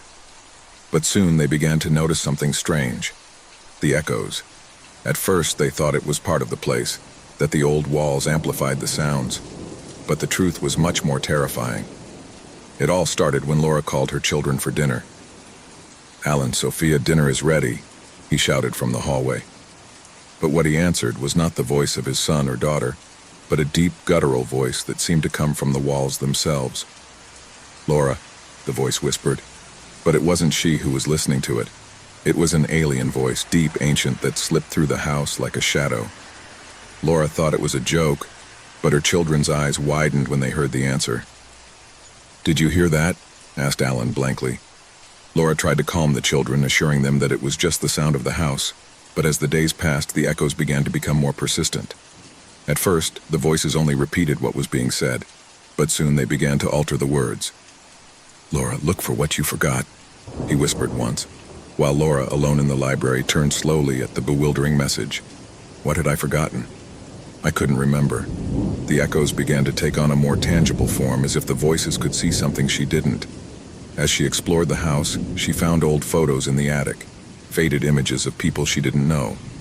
One of the portraits caught his attention, a man with a grim expression looking toward the camera with eyes full of despair. The house had secrets, and the echoes were just the beginning. One night, while the family was having dinner in the dining room, Sophia asked something that made the air freeze. "Mom, who is the man in the attic photo?" he asked innocently. Laura felt a chill run down her spine. She hadn't mentioned anything about the photo. "What man?" he muttered, but before he could ask, the voice of the man in the photo spoke in the dining room. "Look at what you're hiding." Panic gripped Laura, but she still tried to rationalize what was happening. The voices were echoes, nothing more than that. But every time someone spoke, the echoes responded, and over time they began to reveal darker secrets. The man in the photo, the voice whispering in the night, began to put together pieces of a strange puzzle. That house had not only been his refuge, but also his prison. Laura began to investigate the history of the house, but the more she investigated, the more terrifying the revelation became. The house had originally been built by a man named Samuel, a hermit who had disappeared without a trace, but not before he had committed terrible acts. He had used the house as a refuge for those he had recruited from other nearby villages. No one knew for sure what was going on within the walls of the mansion, but the echoes, the whispers of those who had passed by, had never been extinguished. One night, while Laura was sleeping in her room, something strange happened. The echoes grew louder and louder, more intense until they began to transform into heart-rending screams. "Help, help me!" shouted a female voice, and Laura woke up breathing heavily. He got out of bed trembling and walked down the hall. In the mirror at the entrance, she saw her reflection, but she was not alone. Someone else was there, a shadow that vanished before he could scream. That same night, Alan and Sophia began to have nightmares. They woke up sobbing, terrified by the voices that spoke to them from the walls. "We are here with you," whispered the voices, as if they were trapped in the place. It wasn't just a game. It wasn't just an old house. They were trapped in something much bigger, something darker. Anxiety was building up in Laura. As the days went by, the echoes began to reveal more personal, deeper things. "Your mother is in danger," the voices whispered to Sophia, and then to Alan before they could tell Laura. Something was crumbling in the walls, and she could feel it. One day, Laura returned to the attic and found something that left her cold. A small old leather notebook, full of words written in dark ink. The words were written in a hurried manner, with palpable desperation. It was Samuel's story, but it was also his family's. He had invoked a dark covenant, one that bound him to the house forever, and to all those who moved there. He had used his own children. He had done horrible things to them, and the echoes were their trapped souls, doomed to repeat their cries eternally. Laura tried to destroy the notebook, burn it, but the echoes increased in intensity, and the voices began to scream louder. "You can't escape," said the voices, ringing in their ears, filled with hatred and despair. When she tried to flee with her children, Laura realized that the house would not let them leave. The doors slammed shut, the windows were tightly sealed, and echoes filled every corner. At that moment, the family understood the truth. The echoes were not only voices that responded to what they said. They were voices that revealed what had happened in the house, the sins committed by those who had lived there before. And now the family was caught in that same curse. Laura, in her desperation, tried to remember everything she had learned about the house, about the pact that had bound souls to those walls. But there was no way out. The voices increased in intensity, filling the house with a deafening roar. "They're here to stay," the final voice rang out, and with one last cry of terror, Laura and her family joined the echoes. The House of Echoes had claimed its last victim, and the voices continued to repeat their secrets, eternally trapped in the walls of that forgotten mansion. A group of hikers decided to venture into one of the most mysterious caverns in the country, a place known for its depth and dark secrets. The cave, located in a remote mountainous region, was famous among caving enthusiasts, but few dared to explore it completely due to the legends that revolved around it. It was said that those who entered beyond a certain point never returned, and although many took it as simple old wives' tales, the sense of unease was palpable. It was a gray day when the group, made up of 5 people, entered the cave. The expedition had begun with enthusiasm and laughter, sharing anecdotes and enjoying the thrill of the unknown. As they made their way through the narrow corridors, the air became denser and the temperature dropped, but still, no one seemed worried. Their lanterns cut through the darkness, creating long, twisted shadows on the rock walls. "Just a few more minutes, and we'll get to the deepest point," said Andrew, the group leader, with a confident smile. "It will be a challenge, but we will get through it without a hitch." But something began to change. At first, it was just a sensation, something subtle that others didn't seem to notice. A strange pressure in the air, as if the darkness itself were absorbing the light from their flashlights. As they advanced further and further, the cave seemed to transform. The corridors became narrower, the rocks sharper, and a piercing cold penetrated to the bone. "Why don't the flashlights shine well?" asked Laura, one of the youngest hikers in the group, staring at her flashlight in bewilderment. "No matter what I do, the light seems weaker." Andrew frowned, adjusting the light of his own flashlight, but he also noticed that the light was not as powerful as it should be. "It must be some kind of reflection or something with the walls," he said in a reassuring tone. "Humidity probably plays tricks." However, as they advanced, the darkness seemed to engulf them more and more. The walls of the cave were strangely smooth in places, as if the rock had been molded by an invisible hand. The sounds of their own footsteps became more and more muffled, as if the air was absorbing every noise they made. And in the silence, something began to disturb them even more. It wasn't just fear, but a deep, growing sense that something was watching them, stalking them from the shadows. "Did you hear that?" muttered Carlos, another member of the group. Everyone stopped and listened, but the silence was deep. There was no trace of life in the air, only an abyss of stillness. "I think it's the echo of our voices," Andrew said, trying to downplay the situation. "We're in a cave, after all." But no one could shake the feeling that they were not alone. Suddenly, one of the corridors widened, offering a small cave inside. The group decided to go inside, thinking that maybe it was the perfect place to get some rest before continuing their exploration. However, as soon as they entered, the air seemed to become heavier, as if something was accumulating around them.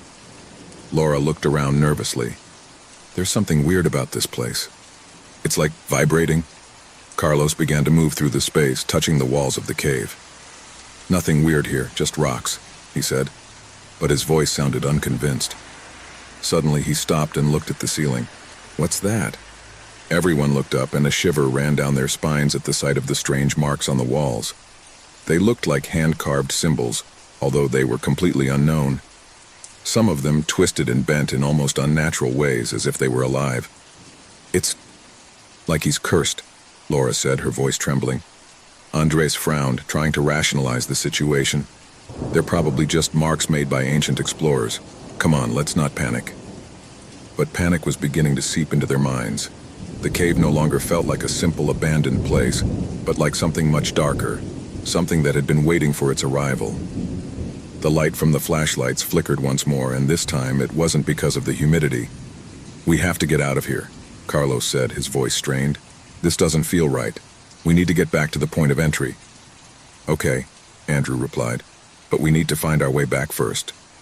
As they tried to find their way around, they began to realize that the hallways were not the same.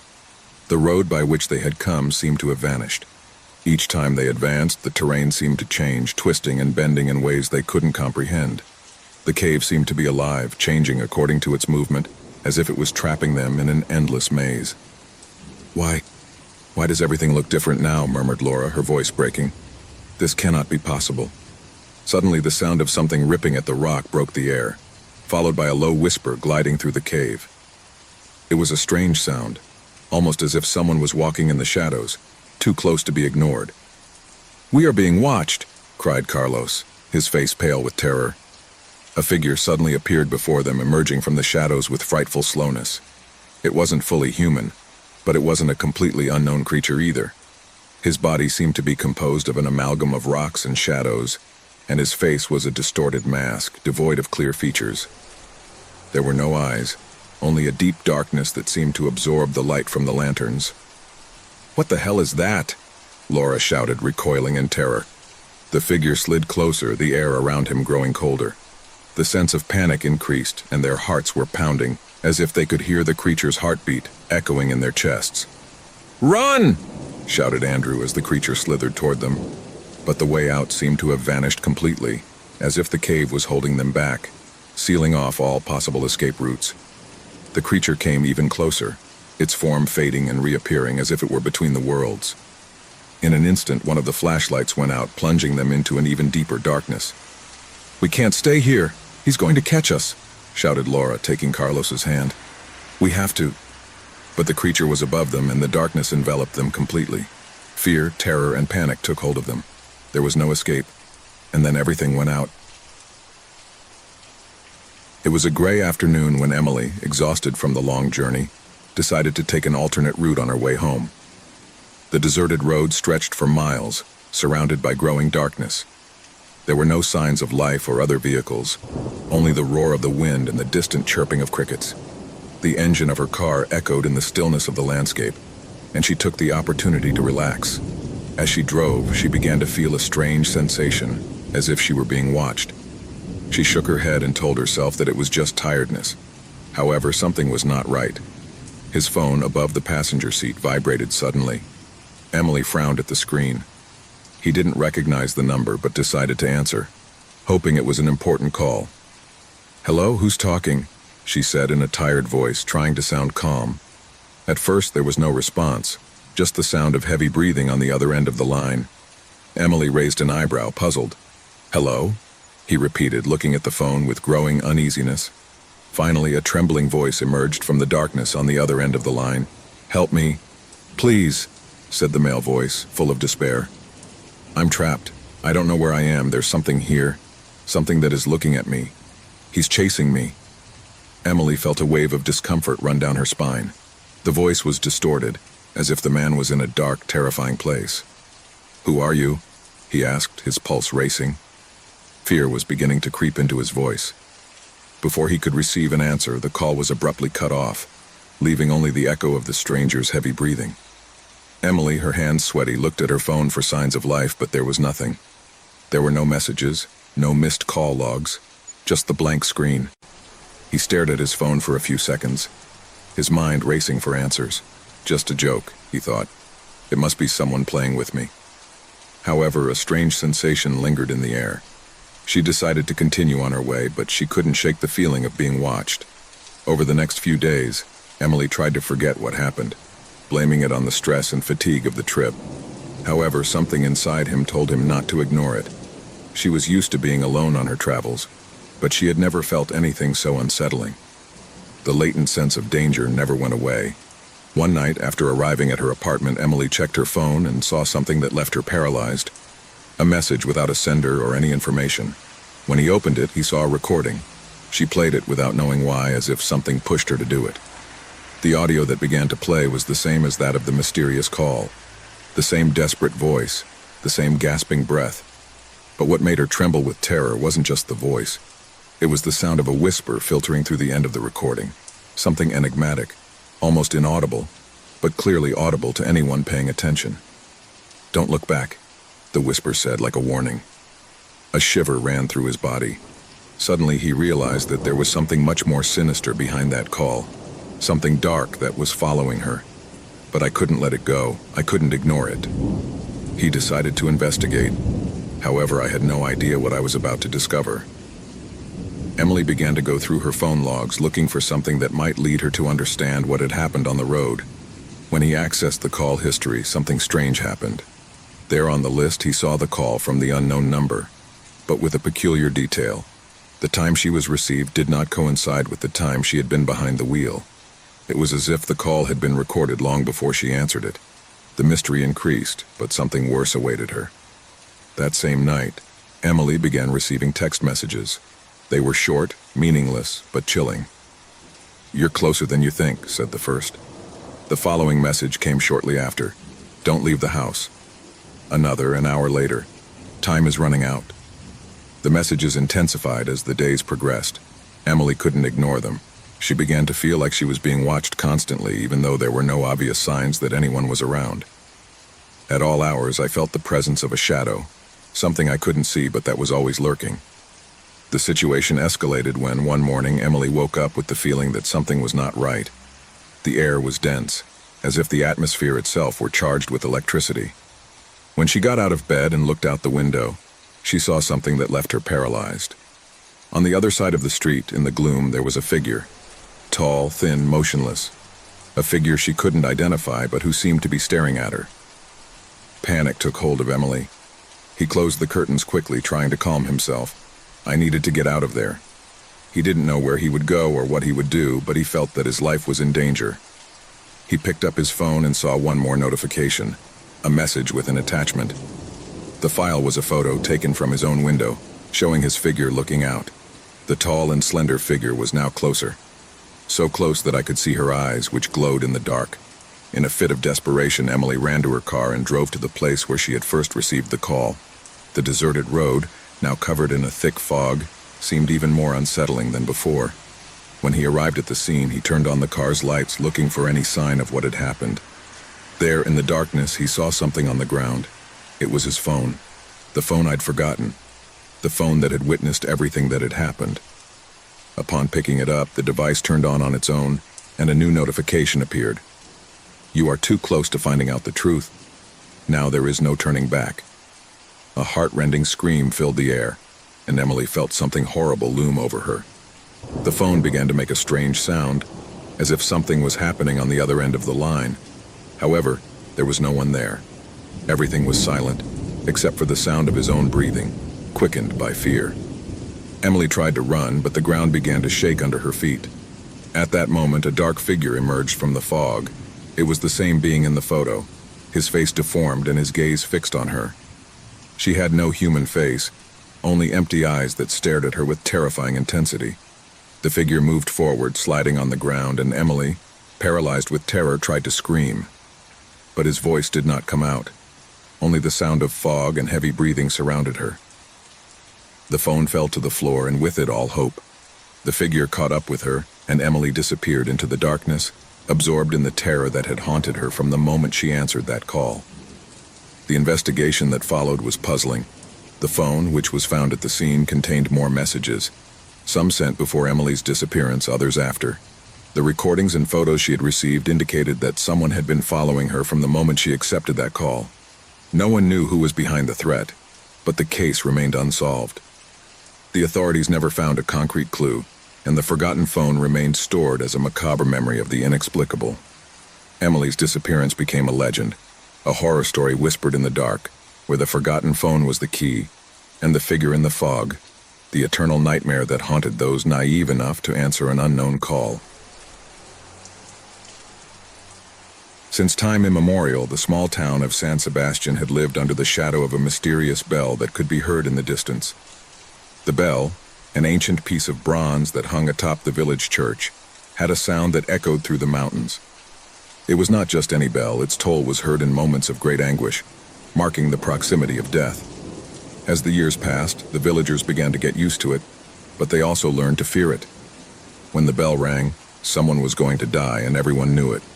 The sound was deep, heavy, as if the wind itself shrank in his presence.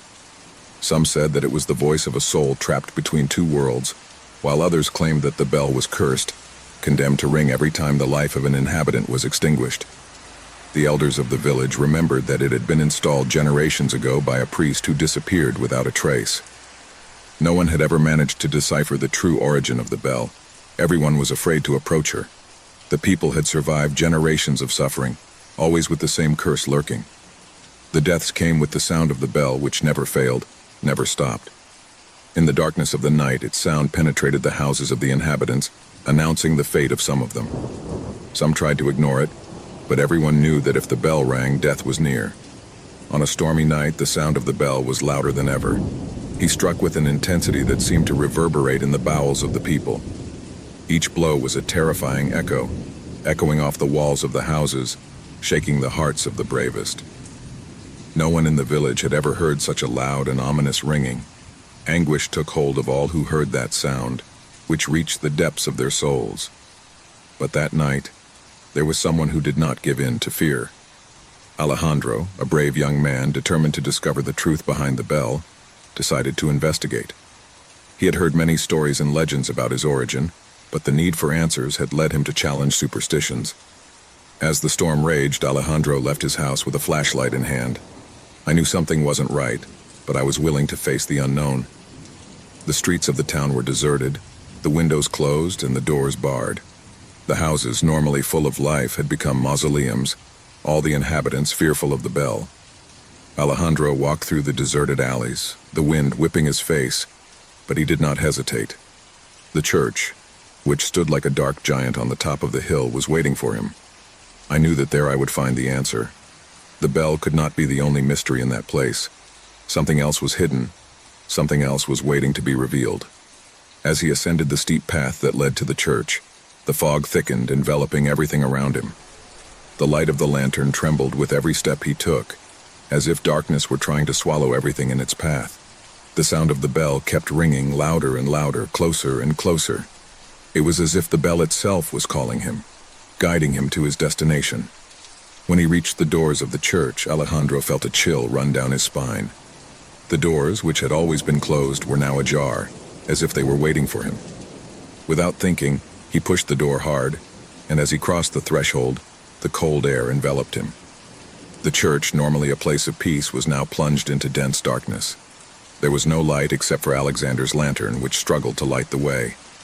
The sound of the bell seemed to come from deep within the church. Alexander walked slowly toward the altar, his footsteps echoing on the stone floor. As he advanced, the darkness seemed to take on a life of its own, as if shadows were watching his every move. The walls of the church rose like giants, and the roof seemed to crumble above his head. The figures carved into the stone, the statues of the saints, looked strange, deformed by the darkness. Finally, he reached the altar where the bell hung overhead just above a stone pedestal. It was huge, its size huge, and its presence overwhelming. There were no visible strings or mechanisms, and yet the bell kept ringing, non-stop. Alexander, paralyzed with terror, looked up at the altar and saw something that made him shudder. An old book, covered in dust and dark stains, rested on the pedestal. A pale glow emanated from its pages.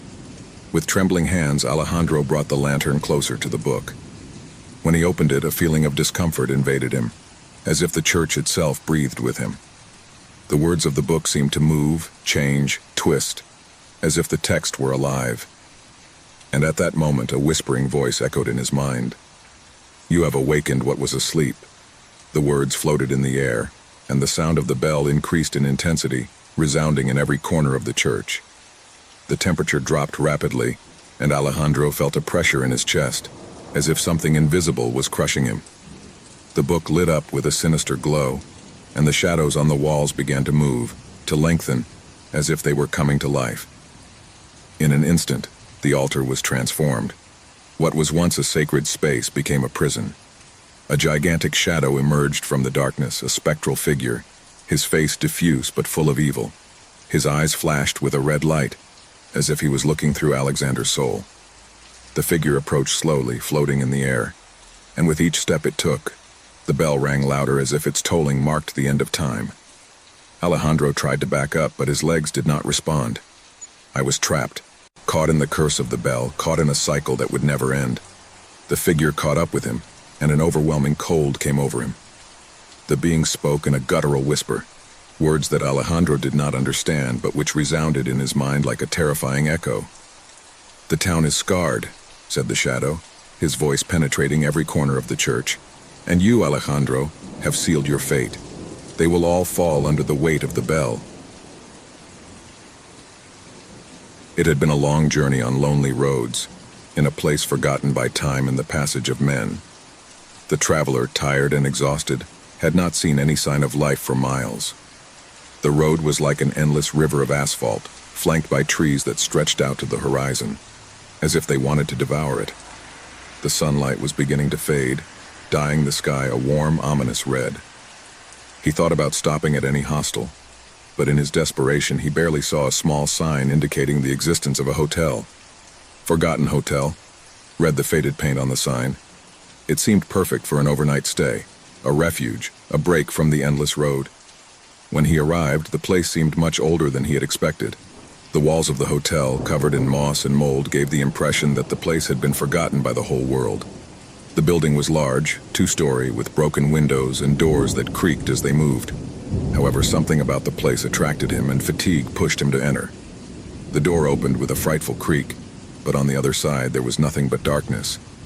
He hesitated for a moment, but then the need for rest overcame logic. He pushed open the door, which slowly gave way, revealing the hall. The front desk was dark, with only a dim light flickering over the counter. A strange-looking man with an aged face and an expressionless gaze was sitting behind the counter. He didn't say anything, just looked up and gave him a room key. The traveler accepted it with an uncomfortable feeling in his stomach. The atmosphere was strange, as if time did not exist within the walls of the hotel.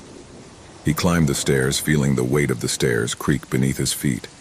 When he reached the hallway, he realized that the walls were covered with old photographs, but not the typical family photographs.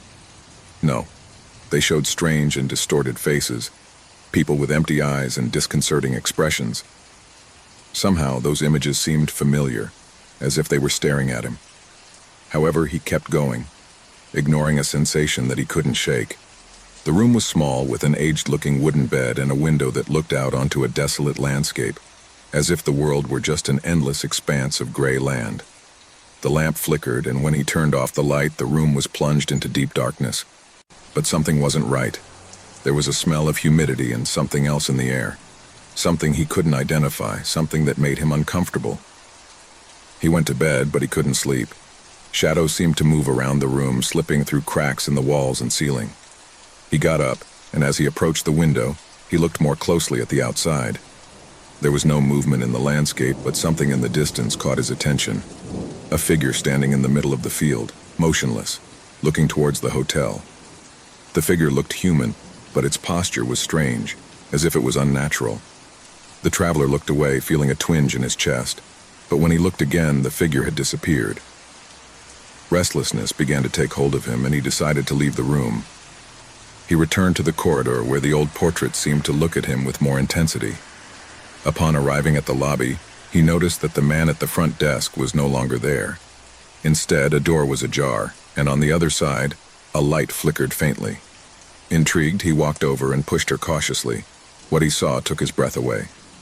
In the room was a wooden table covered with dust, and on it an old photo album. He approached and opened it. The photos were from previous hotel guests, but something was wrong. The people in the photos did not have full faces. Their eyes were hollow, empty, and their smiles distorted. On the last page, one photo in particular made his blood run cold. It was him. He was in the picture, even though he had never been there before. The image showed his face with empty eyes and a macabre smile that froze his soul. Suddenly, the ground beneath his feet began to creak, and a deafening sound, like a murmur of whispering voices, filled the air. The walls began to shake, and the traveler felt as if the shadows in the corridor surrounded him. In horror, he noticed that the figures in the photos seemed to come to life, their empty eyes fixed on him as their lips formed mute words. Suddenly, one of the figures detached from the photo and dissolved into a dark fog that began to envelop him. Fear invaded him completely. He ran to the door, but before he could reach it, the figure in the photograph appeared before him, now a grim specter, with a sinister smile that seemed to mock his despair. The figure stretched out its hand towards him, and the traveler, unable to move, felt as if the air were escaping from his lungs. Every corner of the hotel was filled with voices whispering dark secrets about everyone who had been there before him. The hotel's former guests, those who had disappeared without a trace, were now part of an eternal curse. The traveler, in his attempt to escape, ran to the exit, but in the hall he saw the walls crumble, photographs falling from the walls, and figures in the photos sliding toward him closer and closer. He tried to open the door, but it was sealed, trapped inside the hotel. In a last-ditch attempt to find a way out, He stepped into the darkness of the hallway, but the sound of whispering voices surrounded him completely. All he could hear was a distant echo, one last warning. No one leaves this hotel. The hotel, that crumbling construction that seemed to be on the edge of nowhere, swallowed the traveler, and his soul was trapped next to the former guests, condemned to repeat their agony over and over again. The shadows of the hotel continued to lurk, awaiting the arrival of another lone traveler who would fall into its trap, unable to escape the horrors that lurked within its walls. In the depths of an ancient monastery, surrounded by impenetrable jungle, stood a forgotten reliquary, jealously guarded for centuries by a community of monks. No one knew of its existence except for a select few who, for generations, were in charge of protecting the object that was said to possess supernatural powers. Legend claimed that the reliquary was a container of curse, which had been sealed with spells so dark that anyone who dared to open it would fall into eternal damnation. Over the centuries, many had tried to find it, but none returned, and the monastery fell into oblivion. Today, a renowned archaeologist named Gabriel Vasquez, obsessed with unraveling the secrets of antiquity, arrived at the monastery. He had heard rumors about the reliquary, and the idea that its existence might be linked to humanity's ancient rituals and dark powers drew him in with irresistible force.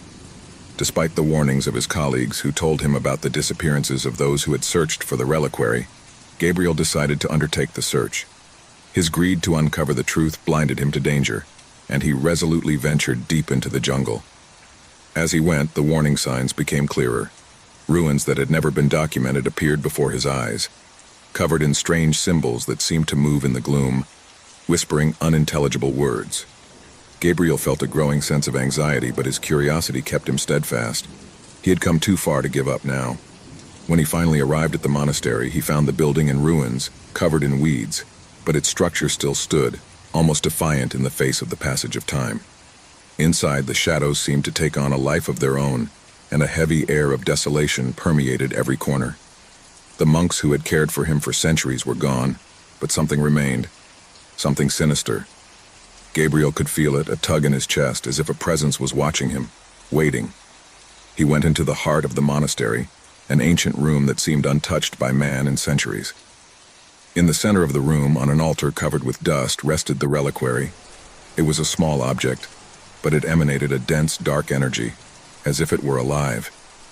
Gabriel, feeling a mixture of fear and fascination, could not resist the temptation to approach. As he took the locket in his hands, a wave of cold ran through his body. The whispers in the air intensified, and the room seemed to become even darker. However, Gabriel couldn't stop looking at him. At that moment, a spark of doubt crossed his mind, but greed overpowered him. He opened the locket. From that moment on, the world around him changed. Shadows that were once static began to move, taking on distorted and grotesque shapes. A dark figure emerged from the gloom, its red eyes glowing with an evil intensity. It was the spirit of an ancient monk, whose soul had been trapped in the reliquary for centuries, doomed to wander among the plains of the world of the living and the dead. The spirit began to whisper words in a forgotten language, and Gabriel felt his soul tremble, as if the words themselves pierced his mind. The figure approached slowly, floating in the air, and its red eyes locked onto Gabriel's. A sense of indescribable horror came over him. He could feel the cold presence of death beside him, a death that watched him, waiting. The ground began to shake, and Gabriel backed away, terrified. The walls closed around him, as if the monastery were alive, trying to devour him. With each step back, the whispers became more intense, more urgent. Gabriel tried to flee, but the doors of the monastery closed with a deafening roar, and a dark shadow surrounded him completely. His breathing became erratic, and his mind began to wander. He was no longer alone. He felt presences around him, dark figures watching him in silence, waiting for his fall.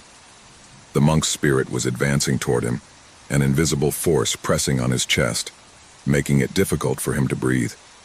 The darkness surrounded him, consumed him, and Gabriel could no longer distinguish between reality and the nightmare that was unleashed around him.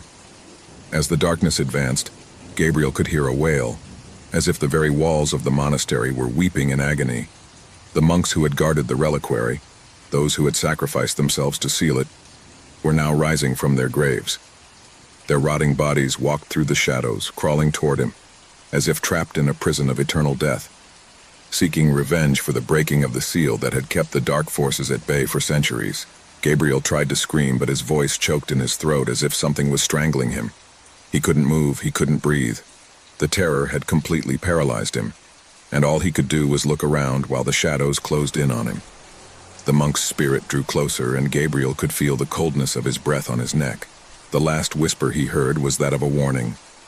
Death is never forgotten. Death never forgives. Suddenly, a flash of blinding light enveloped him, and the monastery began to crumble around him. The shadows, the figures, everything disintegrated, and the room was plunged into absolute silence. Gabriel was in the center of a dark void, floating in the abyss, without a body, without a soul. The reliquary had served its purpose. He had claimed what belonged to him. And so, the legend of the reliquary of death was fulfilled. No one else would attempt to challenge the limits of the cursed object. The locket, now empty, was sealed again, waiting for its next challenger, its next soul to consume. In the stillness of a remote corner of the forest, where the shadows of the trees stretched like the arms of a sleeping giant, a man named Marcos arrives at an isolated cabin to escape the busy city life.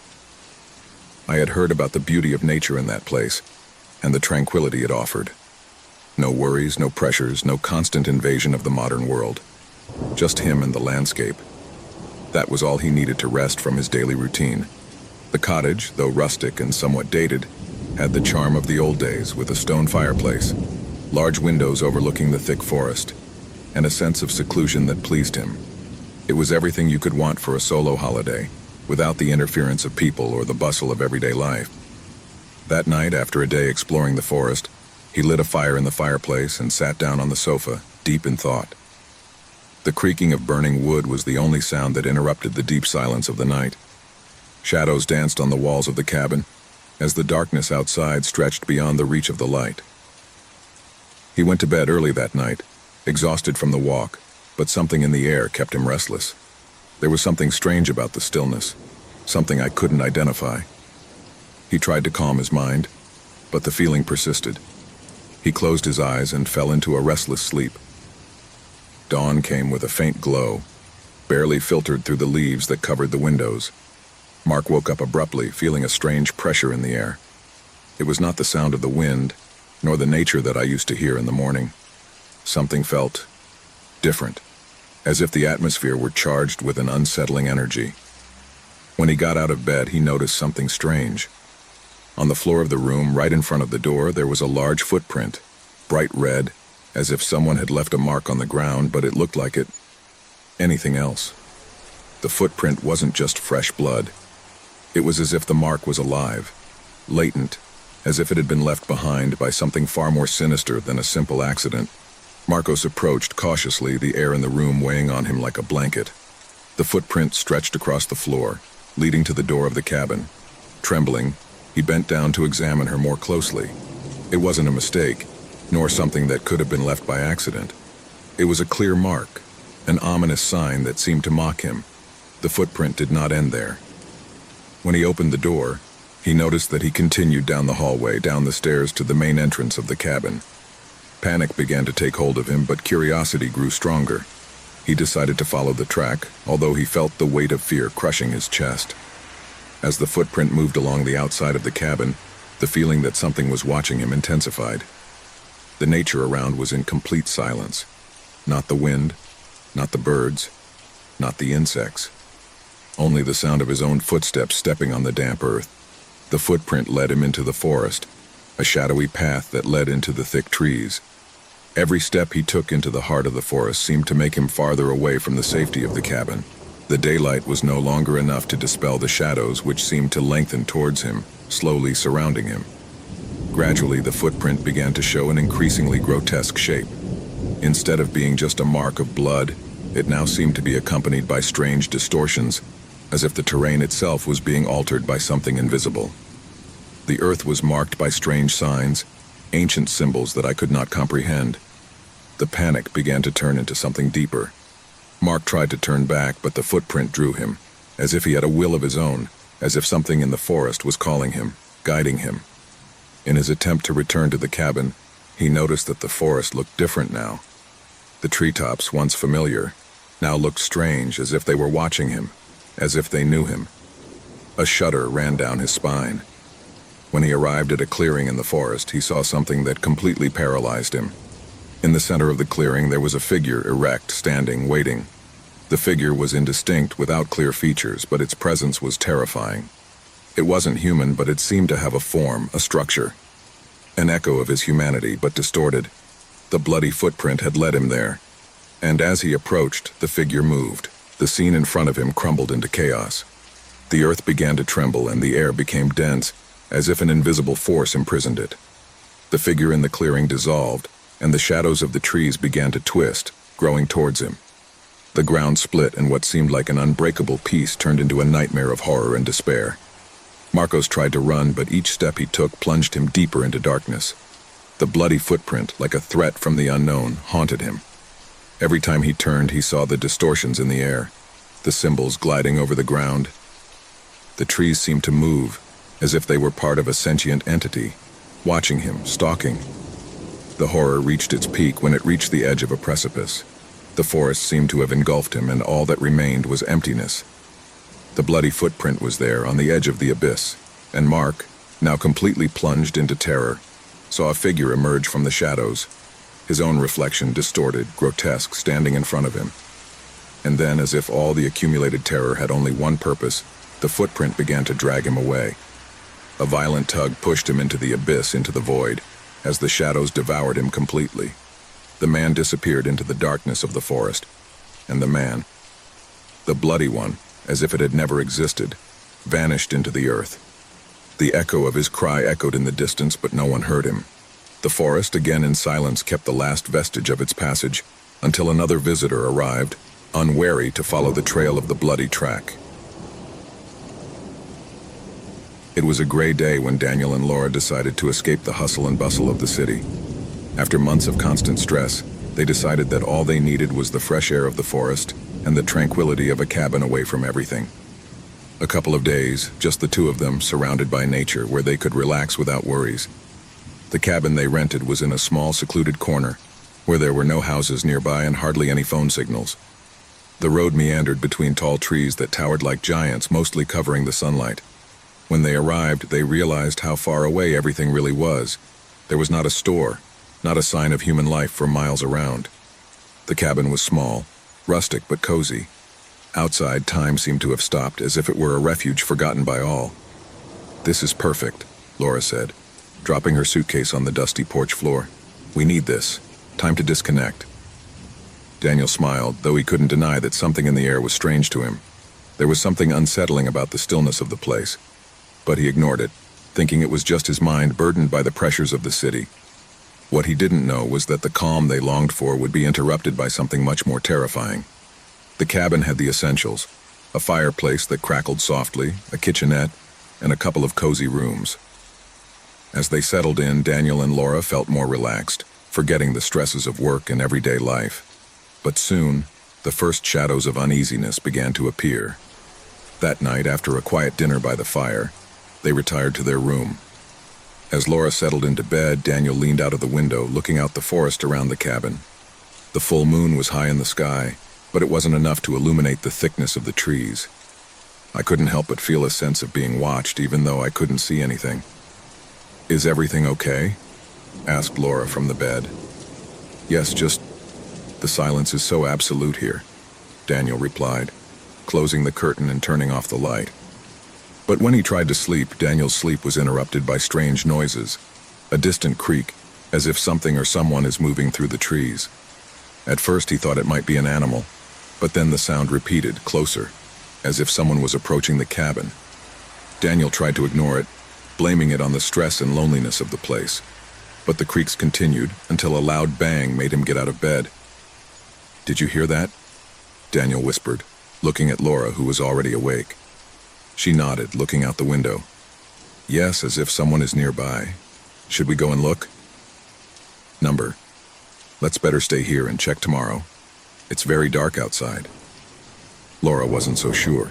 Something in the air kept her alert, but she trusted Daniel and the cabin was safe, or so she thought. The next morning, they didn't mention the noises of the night. The light of day brought with it a false sense of security. They decided to take a walk in the woods, exploring the surroundings. As they walked, Daniel felt the strange sensation of being watched again. Every time he turned his head, he saw nothing, but the feeling lingered, as if something was watching them from the shadows of the trees. "I don't know, Laura. This place scares me a little. Perhaps we should have looked for something closer to civilization." "Come on, don't be paranoid. It's just a forest and we're all alone." "There's something soothing about this silence," Laura replied, though she also felt a growing discomfort in her chest. As they moved deeper into the forest, the sound of their footsteps and the breeze moving the leaves of the trees were the only things that broke the silence. But as they advanced, something else began to add tension to the atmosphere. Some branches creaked near them, and when they looked, they saw nothing and no one. "Who else could be here?" muttered Daniel, looking around more nervously. "Don't worry, it's just an animal. Let's keep walking," Laura said, though her words lacked the confidence she had had before. By the time they returned to the cabin, night had already begun to fall and the sense of unease intensified. That night, terror did not take long to arrive. During dinner, Laura and Daniel tried to talk about anything to distract themselves, but something in the air made the words feel empty. It was after dinner, when Daniel sat down in the chair by the fireplace, that they heard a creak again, but this time louder, almost above their heads. The two looked at each other, their eyes full of dread. "What was that?" asked Laura, her voice trembling. "I think something is on the ceiling." Daniel got up quickly, looking up anxiously. It's impossible." The noises continued. As they intensified, they began to hear what seemed like footsteps dragging on the ceiling, heavy as if someone was walking on the wooden beams. The thought that someone could be there, watching them, caused terror to take hold of them. "We have to get out of here," Laura said, visibly terrified. "But we can't. We are very far from anywhere. We have no other options. Maybe it's just the wind or an animal. We're going to close everything, lock the gates, and wait for it to happen." Paranoia began to creep into their minds, as the sense that they were not alone became more and more palpable. Upon returning to their room, the sound of something hitting the windows made them jump in fear. "The window. Look at the window," Laura whispered, pointing to the window. Something dark and blurry moved on the other side. Fear gripped them as the sound of scratching on the window continued. Laura tried to take a closer look, but she couldn't see anything. However, he felt that something was stalking them from the outside. "We have to go now," exclaimed Daniel, clutching his jacket in despair. "Come on, Laura, come on." But when they both tried to open the door to escape, something stopped them. The door wouldn't budge. It was sealed from the outside. Panic set in when they discovered they couldn't open the door. They tried with all their might, but the lock seemed to have been locked from the outside. Laura, her face pale, began to breathe rapidly, her mind working at 1,000 miles an hour. Daniel stared at her desperately, trying to find a solution, but all he saw was darkness and the creaking of wood around them. "We can't stay here. Something is not right. What the hell is going on?" said Daniel, sweating and looking anxiously into every corner of the room. Suddenly, the lamplight went out, plunging the room into complete darkness. The creaking of the wood coming from the ceiling now felt closer, as if someone was slowly descending, approaching them. Both of them, paralyzed with fear, approached the window, but something in the air told them that looking outside would only make things worse. "We have to get out of here no matter what it takes," Laura said in a trembling voice. Laura began to bang on the window with all her might, but the glass would not give way. Suddenly, a figure appeared in the darkness outside, its dark outline silhouetted against the dim moonlight. Daniel screamed, but the voice choked in his throat as he saw the silhouette moving through the trees, watching them mercilessly. "What is that?" "Who's there?" asked Laura, her voice breaking. There was no response, only the growing sense that something horrible was about to happen. The figure stood there, motionless, its eyes fixed on them. Panic began to engulf them as they tried to find a way out, but the feeling that they were being watched only intensified. "Help me!" shouted Laura, finally giving in to the terror that consumed her. But there was no response. The world seemed to have stopped, and the only sound was the rustling of trees swaying in the wind. Without warning, the figure disappeared into the trees. Daniel breathed heavily, trying to process what he had just seen. The figure that had been lurking around the hut seemed to fade into nothingness, but the feeling of being watched didn't go away.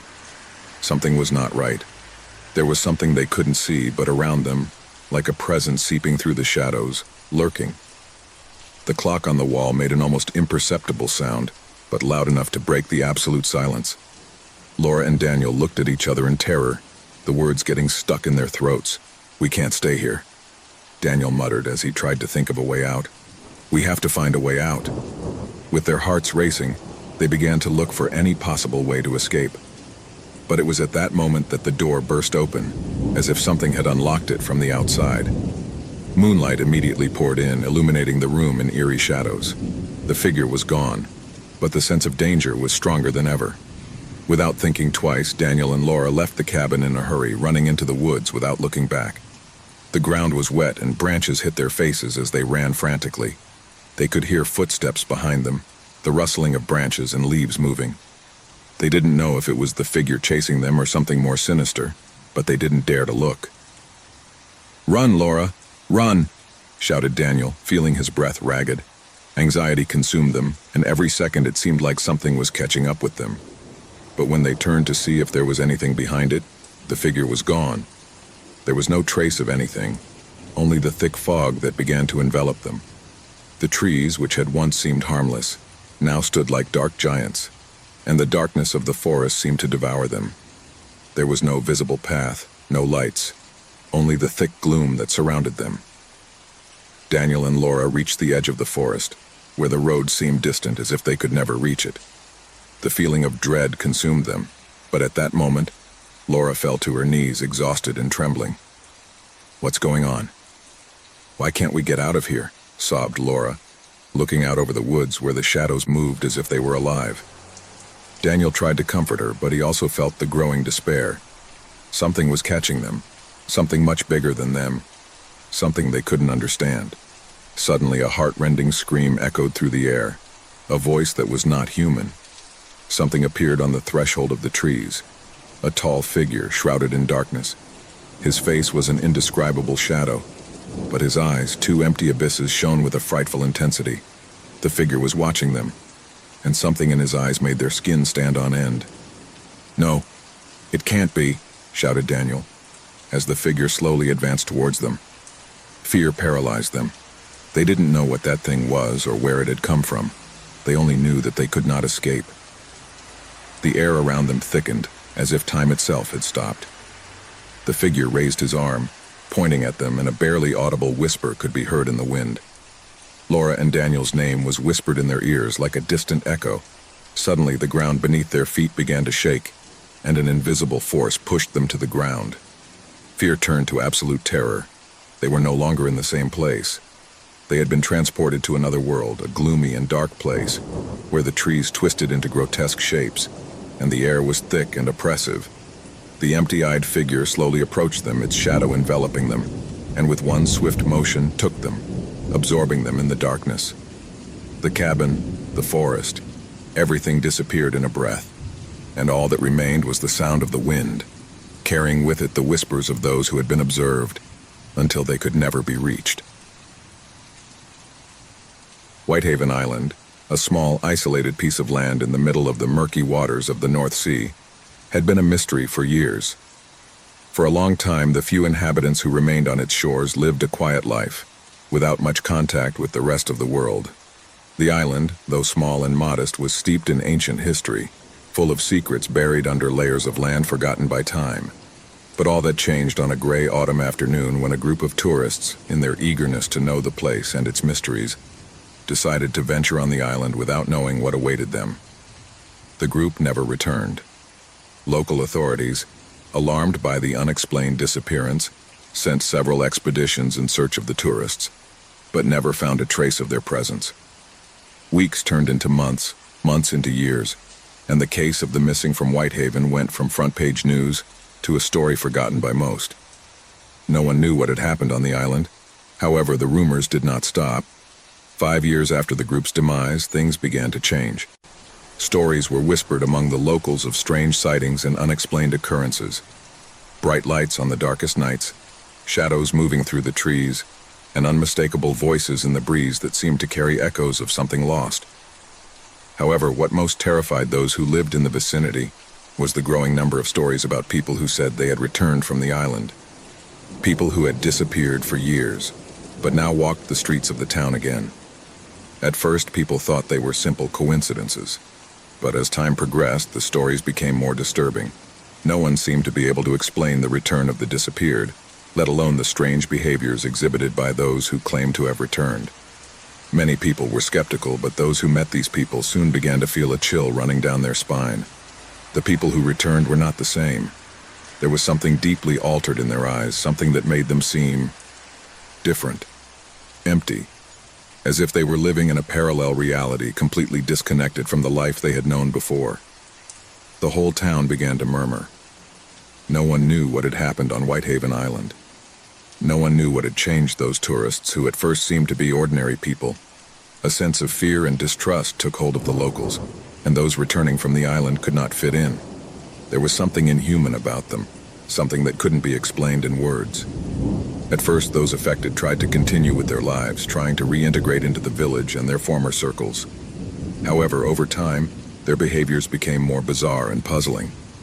Some of them were talking about things that no one understood, as if they were repeating the same phrases in a forgotten or unintelligible language. Others were silent, with an empty and disconnected expression, as if they could not remember anything from their previous life. The people close to them were beginning to feel a sense of unease, as if something dark and dangerous was surrounding them. The town's mayor, concerned about the growing number of incidents, called a meeting in the central square. On the night before the meeting, one of the returnees, a woman named Clara, disappeared again without a trace, only to appear at dawn in the center of the village, covered in dirt and with a completely empty expression. The few witnesses who saw her came to an agreement. Something had changed inside her, something deeply disturbing. At the meeting, the villagers were frantically arguing about what to do with those who returned. Some believed they should be isolated. Others feared they might be a threat. Panic took hold of everyone when the stories began to arrive more frequently. No one knew if those who were returning were really the people who had disappeared, or if something else had taken them, altering them, transforming them into something else. It was at that moment that a young researcher named Samuel arrived in town. Samuel was a freelance journalist, known for his desire to unravel the darkest mysteries, and he had heard about the strange happenings in Whitehaven. He decided to travel to the island to discover the truth behind the returnees. With the approval of the local authorities, Samuel boarded a small boat to the island. As he approached the shore, he couldn't help but feel that something in the air was deeply wrong. The sky was covered by dark clouds, and the sea seemed more violent than normal. Whitehaven Island, which had once been quiet, now seemed to radiate an unsettling energy. Upon arrival, Samuel began to explore the island. In his first steps, he noticed something strange. The place was deserted with no signs of life, as if the island itself had been forgotten by time. But as he moved further inland, Samuel realized he wasn't alone. I could feel it.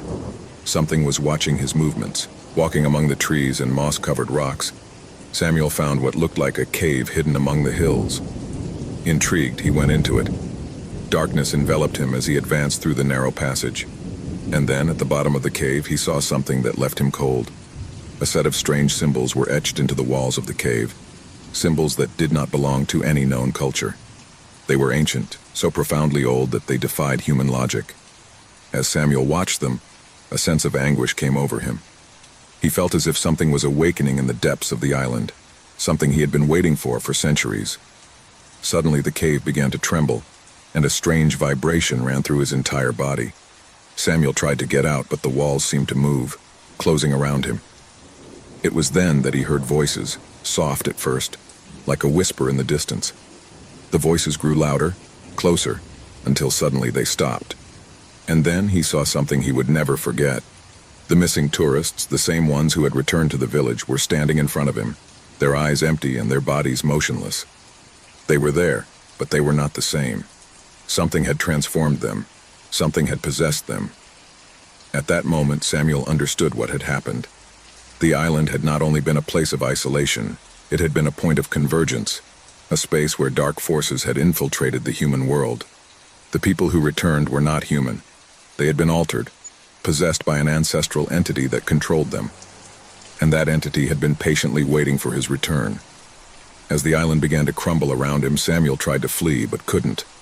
Darkness surrounded him, and the voices of the missing were transformed into deafening screams. The cave swallowed it all, and Whitehaven Island, with all its secrets and horrors, was sealed forever. The villagers never heard of Samuel again. The returnees, if they could still be called that, continued to wander the streets, their gaze empty and their soul lost forever. And the island, with its hidden terror, continued to wait for the next victim. Maria had always been a very talented artist. His brushes, guided by his trembling hands, managed to capture the deepest part of the human soul on each canvas. However, despite his success, he was never able to find a true connection to the masterpiece he felt he was meant to create. He wanted something bigger, something that would define his career and his life. So he had decided to retreat to a cottage in the country, away from the hustle and bustle of the city, in search of that spark of inspiration he was so missing. The cabin was located in a remote location, surrounded by a dense forest that seemed to have been forgotten by time. When Maria arrived, the first thing she noticed was the heavy, dense air, as if nature itself were watching her. The wooden walls creaked under the weight of the years, and the wind that whispered through the cracks of the cabin seemed to carry echoes of distant voices. Maria, however, did not pay much attention to it. She was determined to find what she was looking for, the inspiration for her masterpiece. It was several days before Maria began to feel the weight of loneliness. During the day, he would dedicate himself to painting, capturing the essence of nature on canvases. But as night fell, the atmosphere in the cabin became more and more oppressive. The creaking of the wood and the whispers of the wind were beginning to take on an unsettling hue, as if someone were watching her.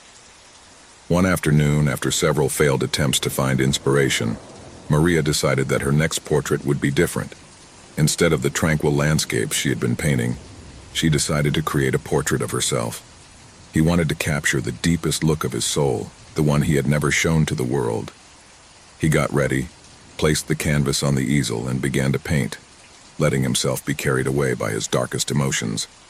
As he moved forward, he began to feel a strange sensation, as if something was happening in the air, but he decided to ignore it and continue. The paint on her face was beginning to take shape, and although at first it was only a reflection of herself, something was beginning to change. His eyes on the canvas seemed more alive, more intense. Suddenly, the lines of the portrait seemed to move, as if the image was breathing. Maria put the brush down in her hand and watched, horrified. It couldn't be possible. The portrait was moving, his eyes sliding back and forth as if searching for something in the dark. A cold sweat ran down his back. What was happening? He tried to give it a few more touches, but as he did so, the figure seemed to come to life. Suddenly, the portrait began to cry. He cried blood. A torrent of red poured from his eyes, bathing the canvas as the paint distorted as if a tormented soul was trapped inside. Maria backed away in horror, paralyzed by fear.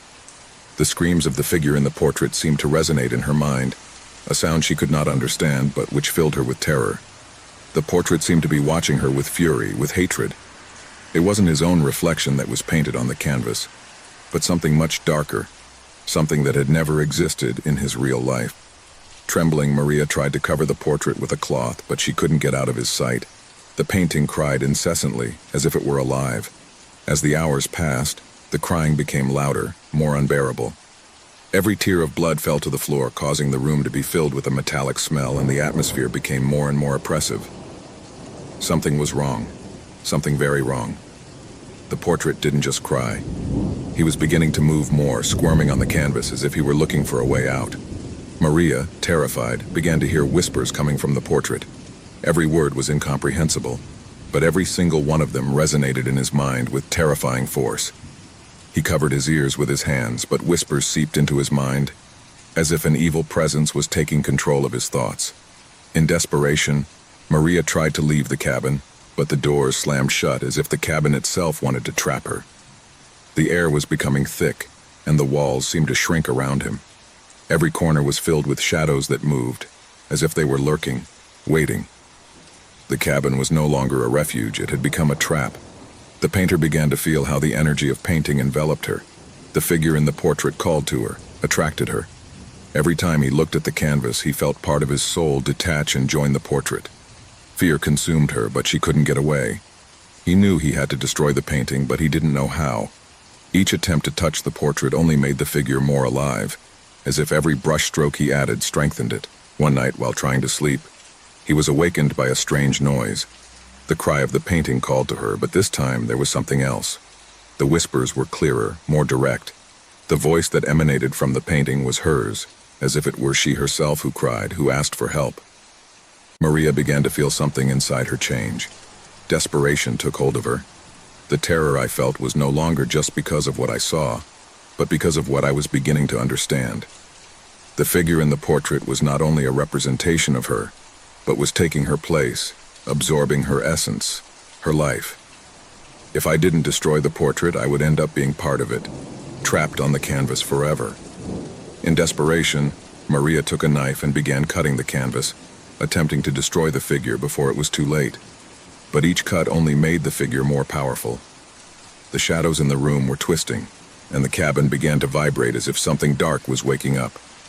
With each cut, the portrait cried louder, and the blood that fell from the canvas began to drip onto the floor, forming dark puddles that seemed to swallow everything they touched. Terror took hold of her completely. I could no longer distinguish between the real thing and what I was seeing in the painting. His mind was cracking, and the whispers were turning into unbearable screams. The figure in the portrait was no longer just looking at her. Now he pointed at her as if he were condemning her. Mary knew that she had no time, that she had to destroy it immediately. With one last effort, he took the portrait and threw it into the fire in the fireplace. The canvas began to burn, but the scream that the figure uttered when the fire touched it was the most frightful he had ever heard. The flames seemed to devour the paint, but something else was happening. The shadows that had once moved around the hut were now concentrated in the fire, as if they wanted to prevent the portrait from disappearing. When the portrait was finally consumed in the flames, the hut fell silent. The air cleared and the oppressive atmosphere began to dissipate. Maria fell to the ground, exhausted but relieved. The feeling of being watched, of being hunted, had disappeared. However, when he looked at his hands, he noticed something strange. His skin was beginning to take on a gray hue as if it was crumbling. His body felt light, almost ethereal, and his face reflected an expression of horror that he had never seen before. At that moment, he understood what had happened. She hadn't destroyed the portrait. The portrait had destroyed her. Years ago, archaeologist Enrique Martinez had dedicated his life to the study of ancient cultures. Since he was a child, he had been attracted by history and vanished civilizations. He had traveled continents, unearthed secrets, and unraveled enigmas. But what awaited him that afternoon at an excavation in a remote South American village would surpass anything he had seen before. An old legend circulating in the local community told of a reliquary, an object of ancient power that possessed the ability to unleash the worst of horrors. In the village, they called it the Reliquary of Death. No one dared to approach the excavation area for fear that the dark forces would awaken. However, Henry, with his insatiable desire for knowledge and his skepticism about such stories, ignored the warnings and decided to delve deeper into the search. One day, after weeks of meticulous work, Enrique and his team discovered something they didn't expect. Among the rubble of a structure that dated back centuries, something metallic glowed faintly in the sunlight. At first, he thought it was just a piece of pottery, but as he cleaned it with great care, he soon realized that it was a locket, small but adorned with intricate engravings and strange symbols that seemed to move as he looked at them. With trembling hands and a mixture of excitement and caution, Henry grasped the locket. The piece seemed to have a life of its own. The aged gold shone in a way that hypnotized him. However, a shiver ran down his spine when, as he opened the locket, he felt a dark energy that was unleashed with a rumble that echoed in his chest. Suddenly, an icy air invaded the place, and the shadows seemed to lengthen, as if they wanted to devour him. Enrique took a step back, looking for the locket with his eyes, but it was too late. The evil had been released. Darkness took over his mind, and something inside him whispered, though he couldn't understand it. A heavy silence descended upon the camp. The men around him began to feel him, as if an unknown presence was stalking them, watching them from the shadows. That night, the first strange events began. The air grew heavier, the stars shone brightly, but they offered no comfort. only a warning. Enrique was alone in his tent when, suddenly, a feeling of extreme cold enveloped him. At first he thought it might be the wind, but he soon realized that it was not natural. The light of his flashlight flickered, then went out, and in the darkness he could hear a low, deep whisper, like the murmur of voices rising from the bowels of the earth itself. His hands trembled as he reached for his lighter, but as he did so, something stopped him. A pair of red eyes flashed in the darkness, watching him, looking at him with terrifying intensity. Enrique felt his heart racing, terror running through his skin. He tried to scream, but his voice choked in his throat, as if an invisible force was oppressing him. His eyes drew closer and closer until Enrique felt that he was about to be dragged into that darkness. The vision suddenly faded. The store returned to calm, but Enrique knew that it had not been a dream. Something had changed inside him. The locket had not only released an evil force, but it had also left a mark on his soul. The next day, he tried to continue his work, but the atmosphere grew denser each time he approached the locket. The men in the camp began to abandon the excavations, terrified by the manifestations of the paranormal that happened every night. The voices whispered louder, and the shadows seemed to move unnaturally. Many of the workers said they saw shadowy figures slipping into the corners of their eyes. Some even began to fall ill inexplicably. A couple of days later, Enrique began to experience horrible nightmares. In his dreams, he saw a figure wrapped in a dark cloak, with red eyes and a sinister smile. The figure called him, invited him to join her, to follow the path to death. Every time I woke up, I felt like I wasn't alone. An invisible presence watched him, always close. One night, in an attempt to stop what he had unleashed, Enrique returned to the place where he had found the locket. He was determined to seal it again, to return it to the place where it belonged. But when he arrived, he realized that he could not do it. The shadows around him grew thicker and the air became thick as lead. Each step he took toward the locket, the stronger the pressure felt. It was as if the earth itself was alive, rejecting him. Finally, when he reached for the locket, something changed. The ground began to shake, and a deafening sound filled his ears. It was the creaking of the bowels of the earth. Suddenly, a figure materialized in front of him, shrouded in absolute darkness. He had no face, just an endless shadow. His voice echoed in Enrique's mind. "Do you think you can stop the inevitable? Do you think you can escape the fate that belongs to you?" Enrique tried to take a step back, but his body was unresponsive. The figure surrounded him, and darkness took over his being. The screams of his fellow diggards, who had returned in search of answers, coalesced into the air, echoing in his mind like a distant echo. Then, everything vanished. When Enrique woke up, he was in a dark place, surrounded by shadows. I didn't know if he was alive or dead, but it didn't matter. The reliquary had already fulfilled its purpose. He had unleashed the evil he had sought so much. The terror was complete. The story of Enrique Martinez disappeared from the face of the earth. No one knows what happened to him or his team. The records of the excavation were destroyed and the reliquary never reappeared. Some say that echoes of their cry can be heard when the moon is full, echoing through the air as a warning to those seeking ancient objects with desires for power. The reliquary of death is still waiting in some hidden place for whoever dares to unleash terror once again. A man named Marcos was in a small antique market on the outskirts of town, looking for something unique to decorate his house. He had visited several stores, but none of them seemed to offer what he was looking for. The sun was beginning to set, tinting the sky a faint orange, as soft light illuminated the old, dusty objects that lined the shelves. There was something special about that market, something that attracted the curious and lovers of the old. However, she did not know that that afternoon would change her life forever. In the far corner of the antique store, something caught his eye. It was a mirror covered with a black velvet cloth. Its frame, carved from dark wood, seemed centuries old. But what really captivated Mark was the strange energy emanating from it. Without thinking much, he approached and, with a fearful gesture, lifted the cloth that covered him. The first thing he noticed was the reflection.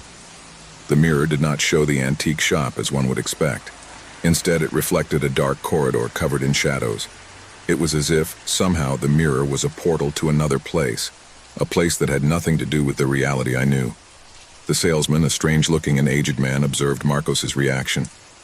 "That mirror, it has a history. He's not like the others," she said in a raspy voice. It is said that it shows what we do not want to see, what we fear. Mark, intrigued by the mysterious warning, asked more, but the man simply waved his hand. What you see cannot be erased. If you decide to take it, don't go back to me for answers. Without thinking about it any longer, Marcos paid the price and took the mirror, ignorant of what awaited him. From the moment she placed him in her house, a sense of unease began to wash over her.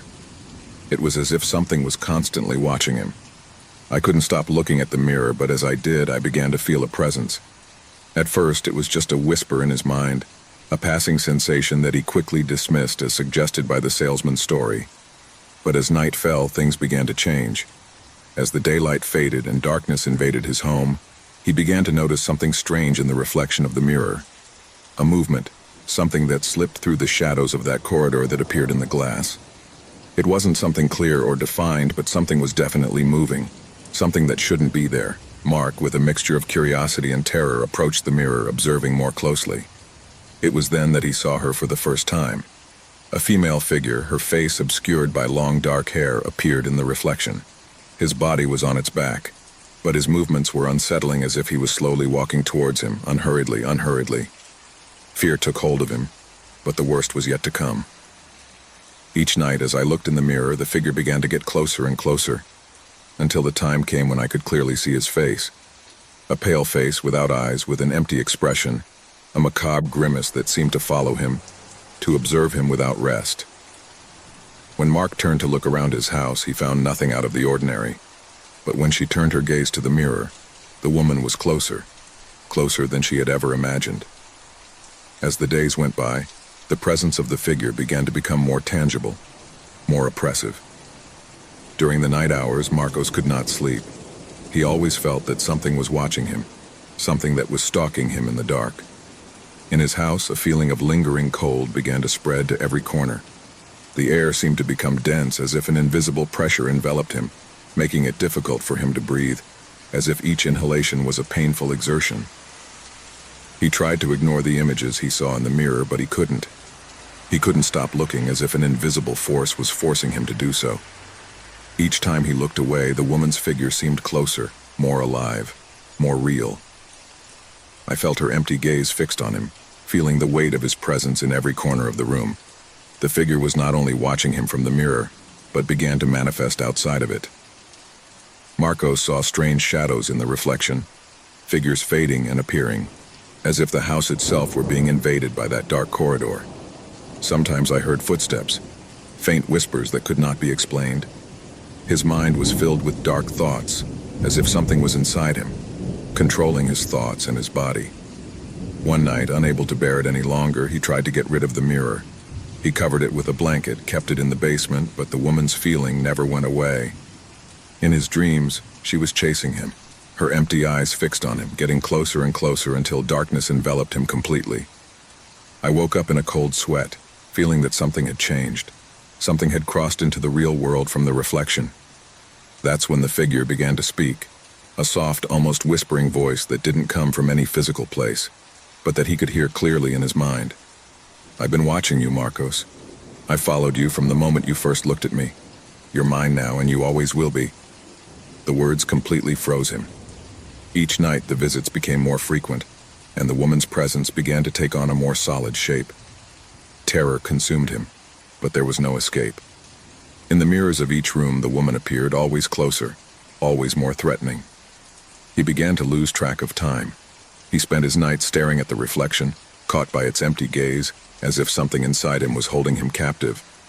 The shadows grew longer in every corner of the house, and fear enveloped him more with each passing hour. One afternoon, while he was in front of the mirror, Marcos saw something he never imagined. The woman's figure began to come out of the reflection. First, his fingers touching the glass, then a full hand, until the figure completely slid into the real world. His skin was cold, his body thin and twisted, as if he were a shadow in human form. His face was completely empty, with no eyes, but his lips curled into a malevolent smile. Marcos tried to scream, but his voice choked in his throat. He couldn't move, he couldn't escape. The woman approached him, her cold and long fingers touching his face, caressing his skin as if it were a macabre caress. He could feel the chill of her presence enveloping him, an indescribable sense of terror paralyzing him, as if he were trapped in a nightmare that would never end. The figure spoke again, his voice now louder, deeper. "Now you are mine forever. You'll never escape me. You are condemned to live in my reflection." Marcos tried to move away, but his body was no longer responding. Darkness surrounded him and the figure dragged him into the mirror. Their screams were silenced and the house fell into a deadly silence. From that moment on, no one saw Marcos again. The house was empty, his mirror there in the same place where he had left it. The reflection, as always, showed that dark corridor with a female figure walking slowly, getting closer and closer, a presence that stalked those who dared to look. The eyeless woman continued her journey like a shadow that never goes out, always waiting for the next victim who dared to buy the mirror. The antiques market still exists, but no one remembers the man who disappeared in the reflection, nor the warning he left behind. The mirror is still waiting, hidden in a corner, with the figure of the lady watching those who approach, waiting for the right moment to come out again. There was something about the old university that had always troubled Javier. It was a place steeped in history, where the corridors stretched as if they had no end, and the walls whispered forgotten secrets. He had studied there for years, but he had always felt that something strange was hiding behind its ancient walls, something that could not be seen, but could be perceived. His curiosity as a student of history had led him to investigate every corner of that building. However, what he would discover that afternoon would change his life forever. Javier had been trapped in the library until late, as he often did when he couldn't stop studying. He was reviewing some old documents on the history of the university when, among the dusty pages of an old book, something fell to the floor. He bent down to pick it up and found a small key, made of a strange, opaque, almost black metal. It was heavy in his hands, and the feeling it conveyed was not of something ordinary. A strange feeling of uneasiness took hold of his body, a pressure in his chest that he could not explain. Despite the strange vibration emitted by the key, his curiosity got the better of him. He decided to keep it in his backpack, not knowing what connection it would have with what he was about to experience. That night, as he was returning to his room, Javier passed near a corridor that had always seemed desolate and gloomy to him. It was located in an old wing of the university that was rarely visited by students. The hallway was dimly lit by warm light lamps that created eerie shadows on the stone walls. At first, he didn't pay much attention to it, but something stopped him. He looked at a door at the end of the hall, a door he had never noticed before. She was almost hidden by a heavy curtain that fell to the floor, and the key in her hand seemed to whisper to her. He felt he had to get closer. The air was thick and cold as Javier approached the door. He didn't know why, but he felt like his heart was beating faster. With a trembling hand, he took the key out of his backpack and inserted it into the lock. The door opened with a dull creak as if it had been closed for centuries. The room beyond was plunged into darkness, but a strange energy emanated from it. Javier took a step inside, and instantly the atmosphere seemed to become heavier, as if the atmosphere was impregnated with something old and forgotten. A strange echo echoed in his ears, as if someone or something was watching him from the darkness. The feeling of being watched grew, and Javier felt that something was not right. His breathing quickened. Then, in the midst of the gloom, something moved. Soft steps, almost imperceptible, but close enough to make his skin stand on end. Javier turned, looking for the source of that noise, but he saw nothing. The door closed behind him with a thud that made him jump with a start. Instantly, a shudder ran through his body. What he saw next was a vision he could never erase from his mind. An endless corridor stretched out before him, so dark that it seemed to devour the light. However, there was something else, something I couldn't comprehend. The shadows moved, stretched, and shrank around them as if they had a life of their own. The air became even denser, and the silence became unbearable. Then, from the depths of darkness, a voice whispered his name. It wasn't a human voice, nor was it a familiar whisper. It was an unnatural, guttural murmur that seemed to come from the walls themselves. Javier. The voice not only called him by name, but spoke to his soul, filling it with indescribable terror. The shadows began to move more quickly as if attracted by his presence. Javier felt that something was stalking him, that he was not alone, and at that moment a shiver ran down his spine.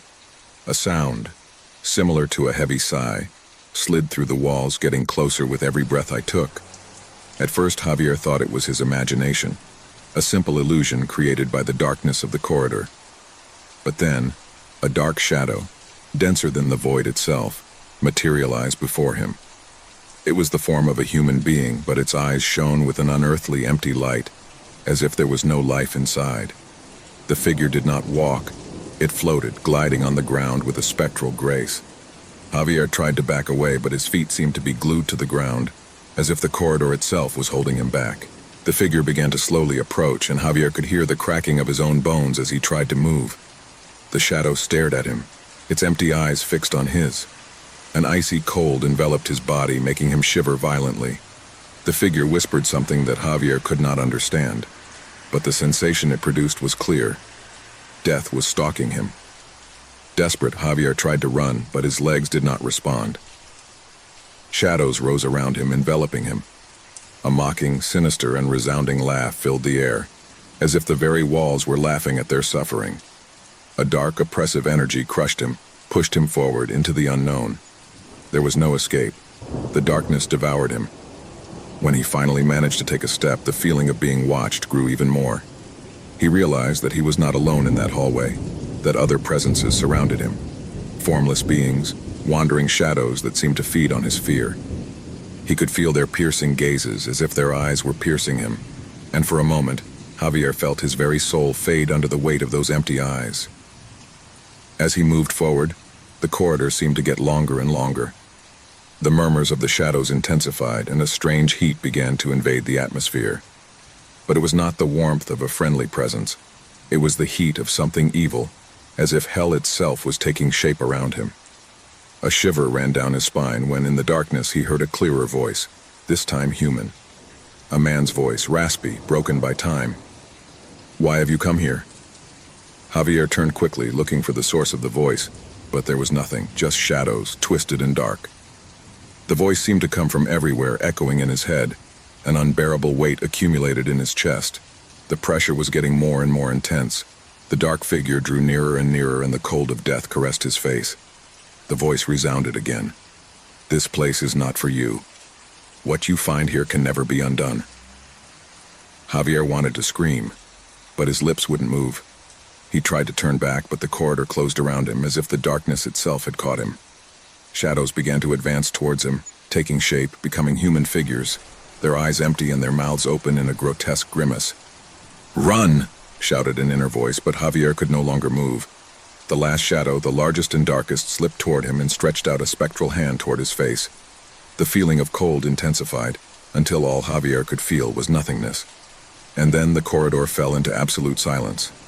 The door, the one he had opened, closed again. The key disappeared, leaving behind a forgotten corridor, awaiting the arrival of the next victim.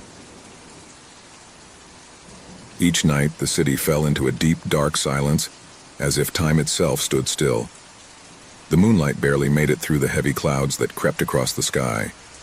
It was an oppressive stillness, interrupted only by the sudden roar of the storm that began promptly at midnight.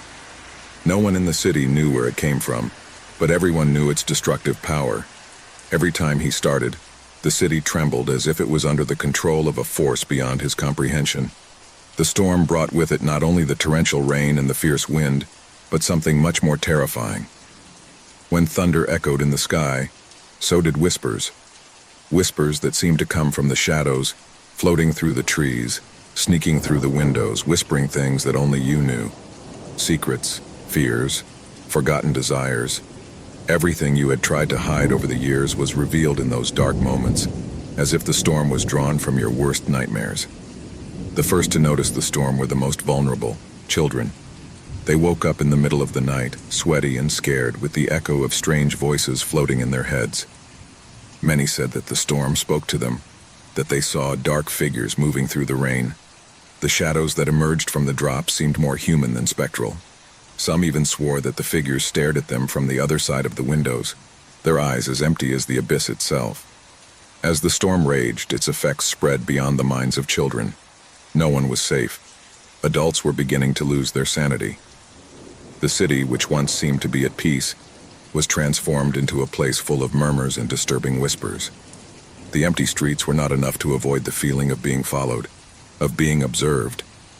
No one could sleep, but no one dared to talk about what was happening. The terror was so deep that even the words felt dangerous, as if talking about the storm brought with it an even worse curse. Of all the people affected, the one who was most affected by the storm was Clara, a young woman who had lived in the city all her life. Clara was strong, skeptical, and had always thought that fear was just a construct of the human mind. But one night, as the clock struck 12 and the storm began to break out, Clara felt for the first time a chill run down her spine. She was alone in her house. The sound of rain beating against the windows was all she could hear, but then the whisper came. First, a faint, barely audible murmur, as if someone were in the same room as her. Clara looked around, but the house was empty. There was nothing and no one. However, the whisper persisted. It slipped into his ears, whispering something he couldn't understand. Each time I tried to block out the sound, it got louder. "Clara," murmured the voice, this time clearer. His own name, whispered by someone he couldn't see. Panic began to grow inside her. Her breathing became erratic and her heart was pounding. He looked out the window, looking for any signs that might make sense of what he felt. But there was nothing, only darkness and rain. Still, I knew something else was going on. Something dark. Something that had been haunting the city for years, and now it had reached it. The storm brought not only rain and wind, but something far worse. An ancient force that had been patiently waiting for the right moment to manifest. Over the next few weeks, the storm continued to batter the city each night, bringing with it more mysterious figures.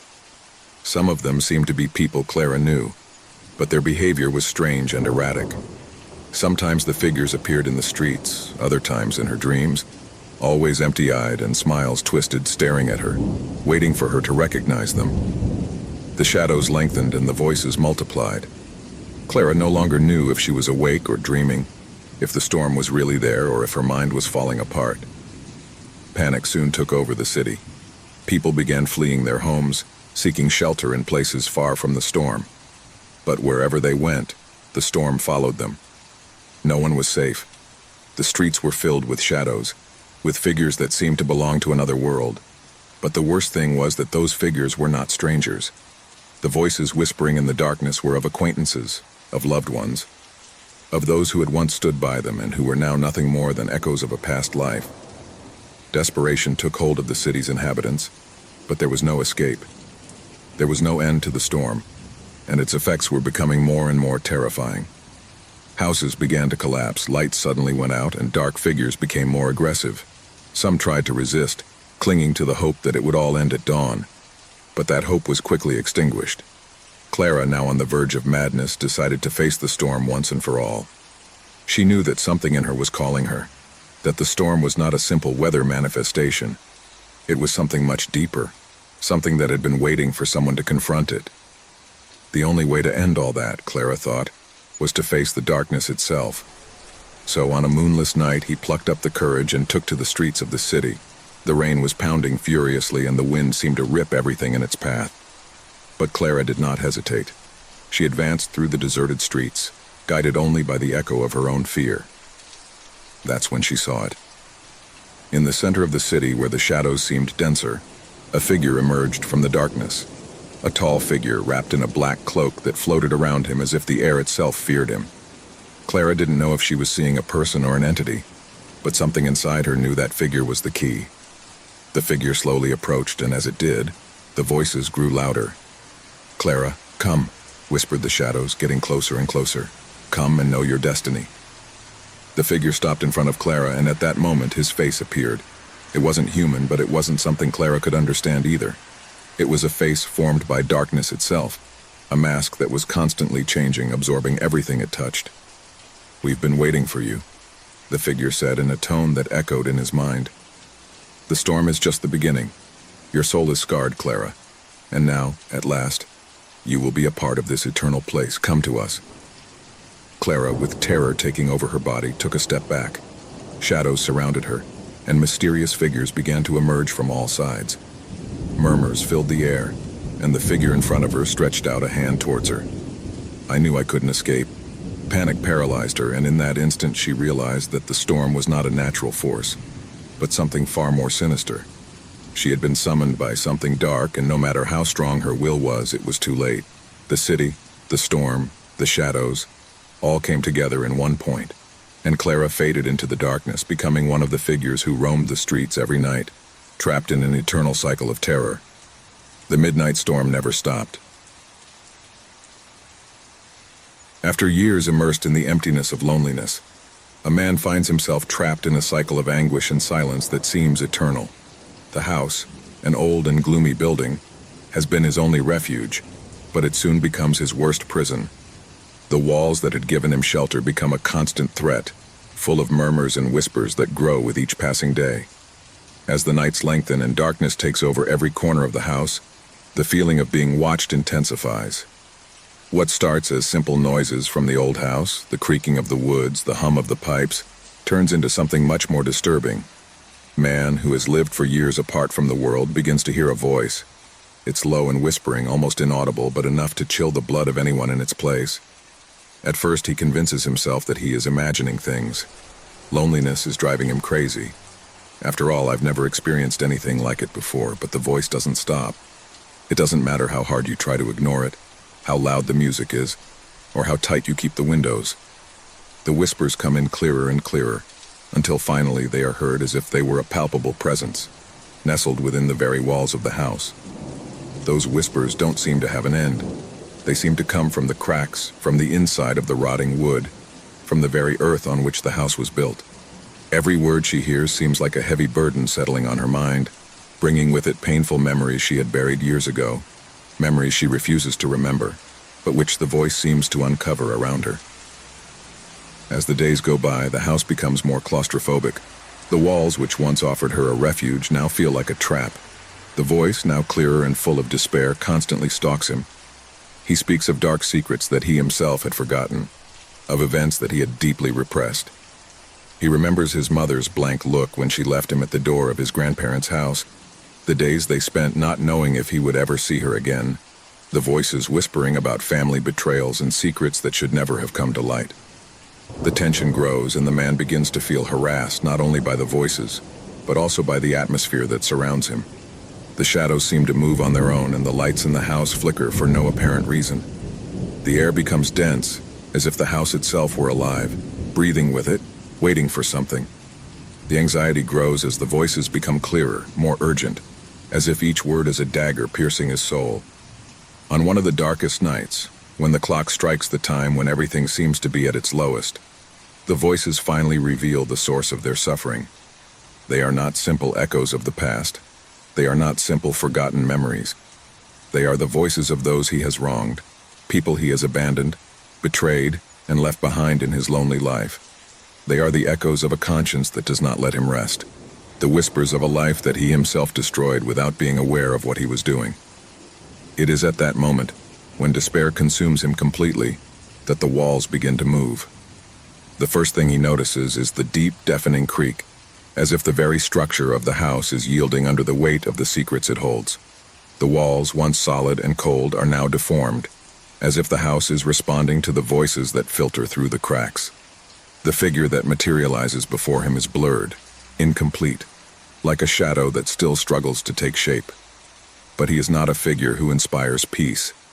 His eyes, empty and dark, seem to look directly into his soul, stripping him naked. The creature, an amalgam of shadows and repressed memories, slowly approaches, its footsteps barely audible but unmistakable. The man wants to scream, but his lips do not respond. He wants to run away, but his legs won't move. He is trapped, surrounded by the presence of those he has failed. The creature speaks, and its voice is a mixture of the whispers and cries of the past. It is a voice that takes his breath away, that fills him with a terror so deep that he feels that he is going to faint at any moment. He speaks to him of guilt, of the crimes he has committed in the name of indifference and loneliness. It reminds him of his lies, his broken promises, and the empty life he has chosen to live. Every word is a weight on your chest, every breath an effort to stay conscious. The darkness in the house seems to be denser now, as if the house itself is devouring the light, dragging the man into the deepest darkness. Memories of his mother, of his abandonment, of his lost childhood, strike him with such brutal force that he feels like he's falling apart. But he can't move. He can't escape. The creature shows him the scene he had never wanted to remember. He, as a child, looking out the window as his mother walks away with a sad smile on her face. There are no words between them, only a void that stretches between them, an abyss of silence that he could never fill. The figure stops right in front of him, and in an almost imperceptible whisper says, "It's your fault, this is all your fault." It is at that moment, when despair completely consumes him, that the man finally falls to the ground, his hands trembling as they cling to the weathered wood. Panic engulfs him, terror consumes him, and the truth finally hits him with full force. He can't escape his past. He can't escape the people he's left behind, the lives he's destroyed. The house, which was once his refuge, is now his grave. Man finds himself alone, surrounded by the shadows of the past, the echoes of those he has failed. The creature vanished, but its presence remains dormant, like a mark that follows it through the darkness. The walls, which were once the barriers of his solitary life, are now the bars of his condemnation. Finally, the house begins to creak, the sound ringing in her ears as the walls crumble around her. Darkness envelops him completely, and silence consumes him. Man will never be alone again, but the company he has now is that of his own demons, and there is no escape. The voice, the creature, the house, everything merges into an endless nightmare. Panic consumes him completely, and in the ultimate darkness, man finally understands what he has lost. And that's when the final whisper rings in his ears, a lament that will follow him for all eternity. In an ancient city marked by the shadows of time and cobbled streets, there was a gallery in which the most extravagant art collectors looked for unique pieces, objects that transcended mere aesthetics and the whims of fashion. It was a gallery that was not easily found. Only those with a true passion for the macabre and the strange knew of its existence. On a dark, foggy night, a man named Nicholas Hernandez, an art collector known for his obsession with the unusual, arrived at that hidden gallery. From the first moment he walked in, he knew something wasn't right. The walls, of a grayish and opaque color, were covered with paintings that seemed to observe him. The eyes on the paintings followed him, no matter where he was headed. However, it was one particular work that captured his attention. An old painting, framed with aged and weathered wood, stood isolated on a wall, as if waiting to be seen. The image was disturbing. It showed a human figure, a woman in the middle of a desolate and gloomy landscape. Around him, dark beings seemed to stalk him, shadows of what might have been people or something far stranger. The painting had a strange, almost tangible energy, as if the figure on the canvas was alive, waiting to be released. The owner of the gallery, an old man with eyes that seemed to hide dark secrets, approached Nicholas without saying a word, but his gaze invited him closer to the painting. "It's a rare piece," the old man murmured, his voice raspy and deep, "of an artist who disappeared years ago. Some say that painting has life, that whoever owns it will become part of it." The comment, far from frightening Nicholas, aroused his curiosity even more. Throughout his career as a collector, he had seen all kinds of disturbing paintings, but there was something special about this one, not only because of its artistic quality, but also because of the feeling that something in the painting breathed, something that did not belong to the physical world. "How much does it cost?" asked Nicholas, already determined to possess her. The old man smiled with a grimace that seemed more like a warning than a sign of satisfaction. "It's not about money. Only those who are destined to possess it can do so. If you really want this painting, you should know that the price is not what it seems." Nicholas, impatient and blinded by his desire, nodded without question. The old man gestured for her to follow him, and once outside the gallery, handed him the painting without further words. Back home, Nicholas placed the painting in the main room of his mansion. The image of the woman in the dark landscape seemed to change according to the light, as if the characters in the background were moving slowly, like shadows sliding across the painting. As the days went by, Nicholas began to notice that he couldn't stop looking at her. He felt attracted to her, as if something invisible was calling him to observe her more closely, as if the woman's figure was watching him. One night, as I sat in front of the painting, an inexplicable chill began to run through the room. The woman's figure seemed to come to life, her face distorted into an expression of anguish. Nicholas felt a chill run down his spine, but he couldn't look away. Characters who were previously shadows in the background now moved more clearly. The eyes of the woman in the painting seemed full of despair, as if she were trapped in that landscape waiting for someone to free her. As the days passed, the effects of the painting intensified. Nicholas began to hear whispers in the house, Distant voices, which I could not identify, murmured from the darkness. Sometimes, when he walked through the mansion, he thought he saw the figures in the painting moving behind him, always out of his field of vision. Every time he tried to turn away from the painting, a sense of discomfort came over him, as if something was watching him from the shadows. One afternoon, Nicholas woke up in his chair in front of the painting as if he hadn't slept in days. The eyes of the woman in the painting no longer showed despair, but a cold indifference. But the scariest thing was what he saw in the background. The dark figures in the painting had approached. They were no longer just shadows. Now they were complete figures, with grotesque and deformed faces, whose eyes shone with an evil light. Nicholas tried to get up, but something was holding him in place. His body was unresponsive. He was trapped, as if the paint had absorbed him. Desperation took hold of him. He screamed, but his voice did not come out. Around him, the figures in the painting began to move faster, getting closer and closer. He could feel their presences beside him, as if his hands were touching him, brushing against him coldly. Nicholas was trapped in a world within the painting, a dimension of horror and anguish. I couldn't escape, I couldn't get out. He could only watch, helpless, as the shadows surrounded him. Panic gripped his soul. He looked at the woman's figure, but she was no longer a mere image. It was in front of him, his face transformed into a distorted grimace of suffering. The woman stared at him, and in her eyes, Nicholas saw the same despair he felt. She had been caught up in that world as well, and now he was destined to take her place. At that moment, Nicholas understood the truth.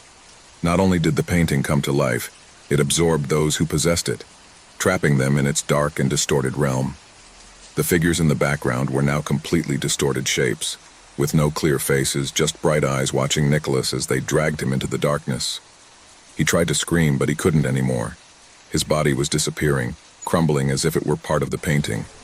His skin melted into the colors of the canvas, and his muscles were transformed into patches of pigment. Nicholas, the collector who had wanted to own the work, was no longer human. He had been absorbed by painting, his soul condemned to live eternally in that world of shadows. In the gallery, the painting had changed. The woman's figure was now accompanied by the figure of Nicholas, her face disfigured into an expression of horror and despair. The figures in the background were still lurking, always watching, always waiting for the next unwary person to become part of their world. Painting, once a simple work of art, was now a portal to a distorted reality, where trapped souls lived in endless torment.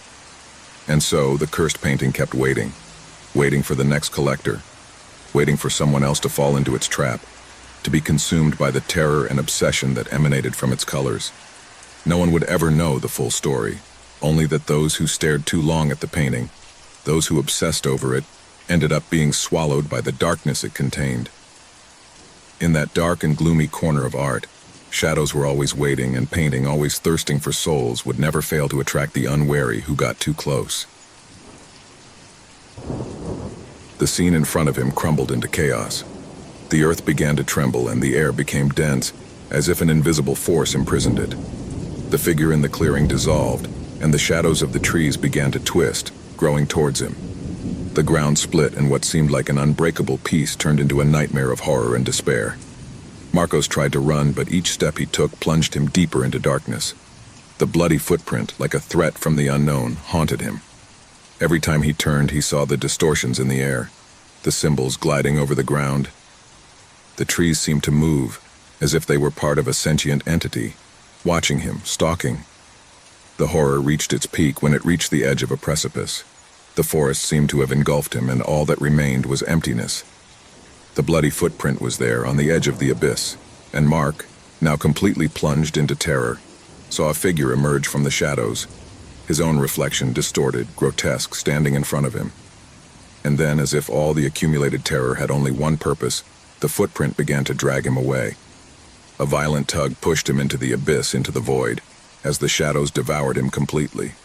The man disappeared into the darkness of the forest, and the man, the bloody one, as if it had never existed, vanished into the earth. The echo of his cry echoed in the distance, but no one heard him.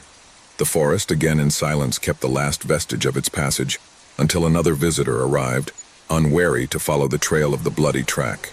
The rain was pouring down on the small town. An icy wind whipped through the windows of the car while Lara watched through the foggy glass.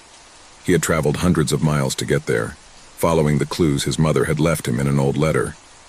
In it, he told her about the cabin in which he had grown up, a place that seemed to be shrouded in mystery and darkness. Lara had never met her grandmother, and her mother never spoke of her, but there was something about the tone of the letter that had intrigued her, a kind of call she couldn't ignore. The car stopped in front of the cottage's entrance, an old building surrounded by twisted trees that seemed to whisper to each other. Lara took a deep breath before getting out of the vehicle, feeling the humidity of the night take over her skin. As he approached the door of the cabin, the air became heavier, as if the place was waiting for something. He entered the cabin, and the first shiver ran down his spine. The air was stale, permeated with a smell of old wood and dampness. The dim light of an oil lamp illuminated the walls, covered in dust and cobwebs. The wooden beams creaked softly, as if the place breathed on its own. Lara watched every corner cautiously, her mind filled with unanswered questions. At first, everything seemed calm. He decided to explore, looking for some clues about his family's history. He had heard rumors that the hut had been built on ancestral land, but the details were vague and fuzzy. As he walked through the halls, something caught his attention. A small wooden door at the back of the house, barely visible in the shadows. Without thinking, he approached and opened it. On the other side, he found a staircase that descended into a dark, damp basement. At that moment, a strange echo echoed through the hut, a low murmur that seemed to come from the walls themselves. Lara stopped, her eyes widening in surprise. Was there anyone else in the cabin? The echo seemed to call out to her, as if someone was whispering her name, but when she looked around, the house was empty.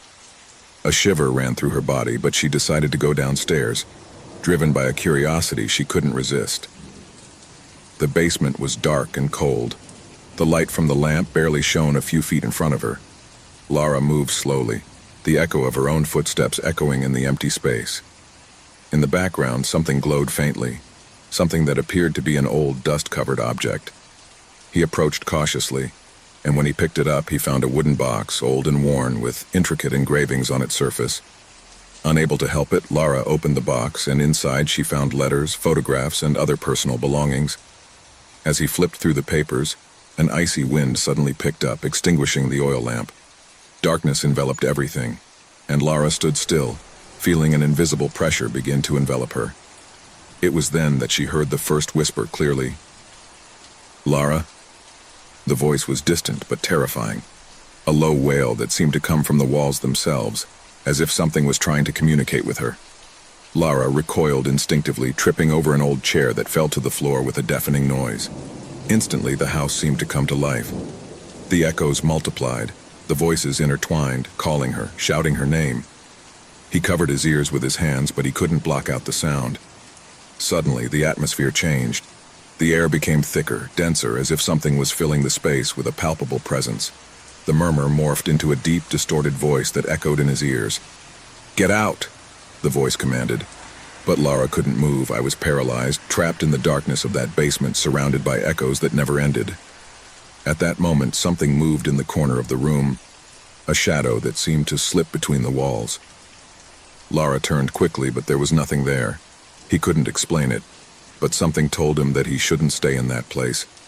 The feeling of being watched intensified, as if the eyes of countless unseen presences were fixed on her. Her breathing quickened, and panic began to take hold of her. Suddenly, a clanging noise cut through the air. The basement door slammed shut. Lara jumped, but the pressure in the air did not disappear. A shiver ran through her body as she realized she was trapped. What had started as a visit to the cabin to discover his family's history had turned into a nightmare. Something dark and evil was present in the house, something that had been waiting for his arrival. Desperate, she began to look for a way out. He knocked on the walls, tried to open the door, but it was all useless. The presence in the house became stronger, more aggressive. The echoes of the voices turned into deafening screams, and the shadowy figure she had seen in the corner of the basement was now closer, getting closer and closer to her. Lara spun quickly, but the shadow faded before she could see her clearly. It was then that a figure appeared in front of her, emerging from the darkness. A man with a pale face and empty eyes was staring at her. Lara tried to scream, but her voice trailed off in her throat, gripped by terror. The figure wasn't moving, but his eyes reflected an endless emptiness, as if his soul had been ripped out and replaced by something much darker. The figure began to speak in a language Lara couldn't understand, but the sense of horror grew with each word she uttered.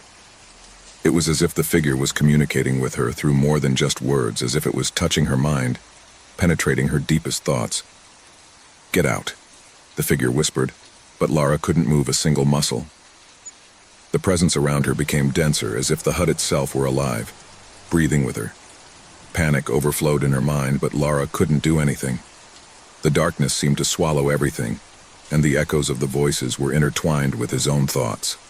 "I don't want to die here," he thought, but it was useless. The figure stepped forward, and Lara felt an unbearable pressure in her chest. Her mind was filled with distorted images, memories of her family's past, fragments of voices and laughter that mingled with the screams that now surrounded her. The ground beneath his feet began to shake.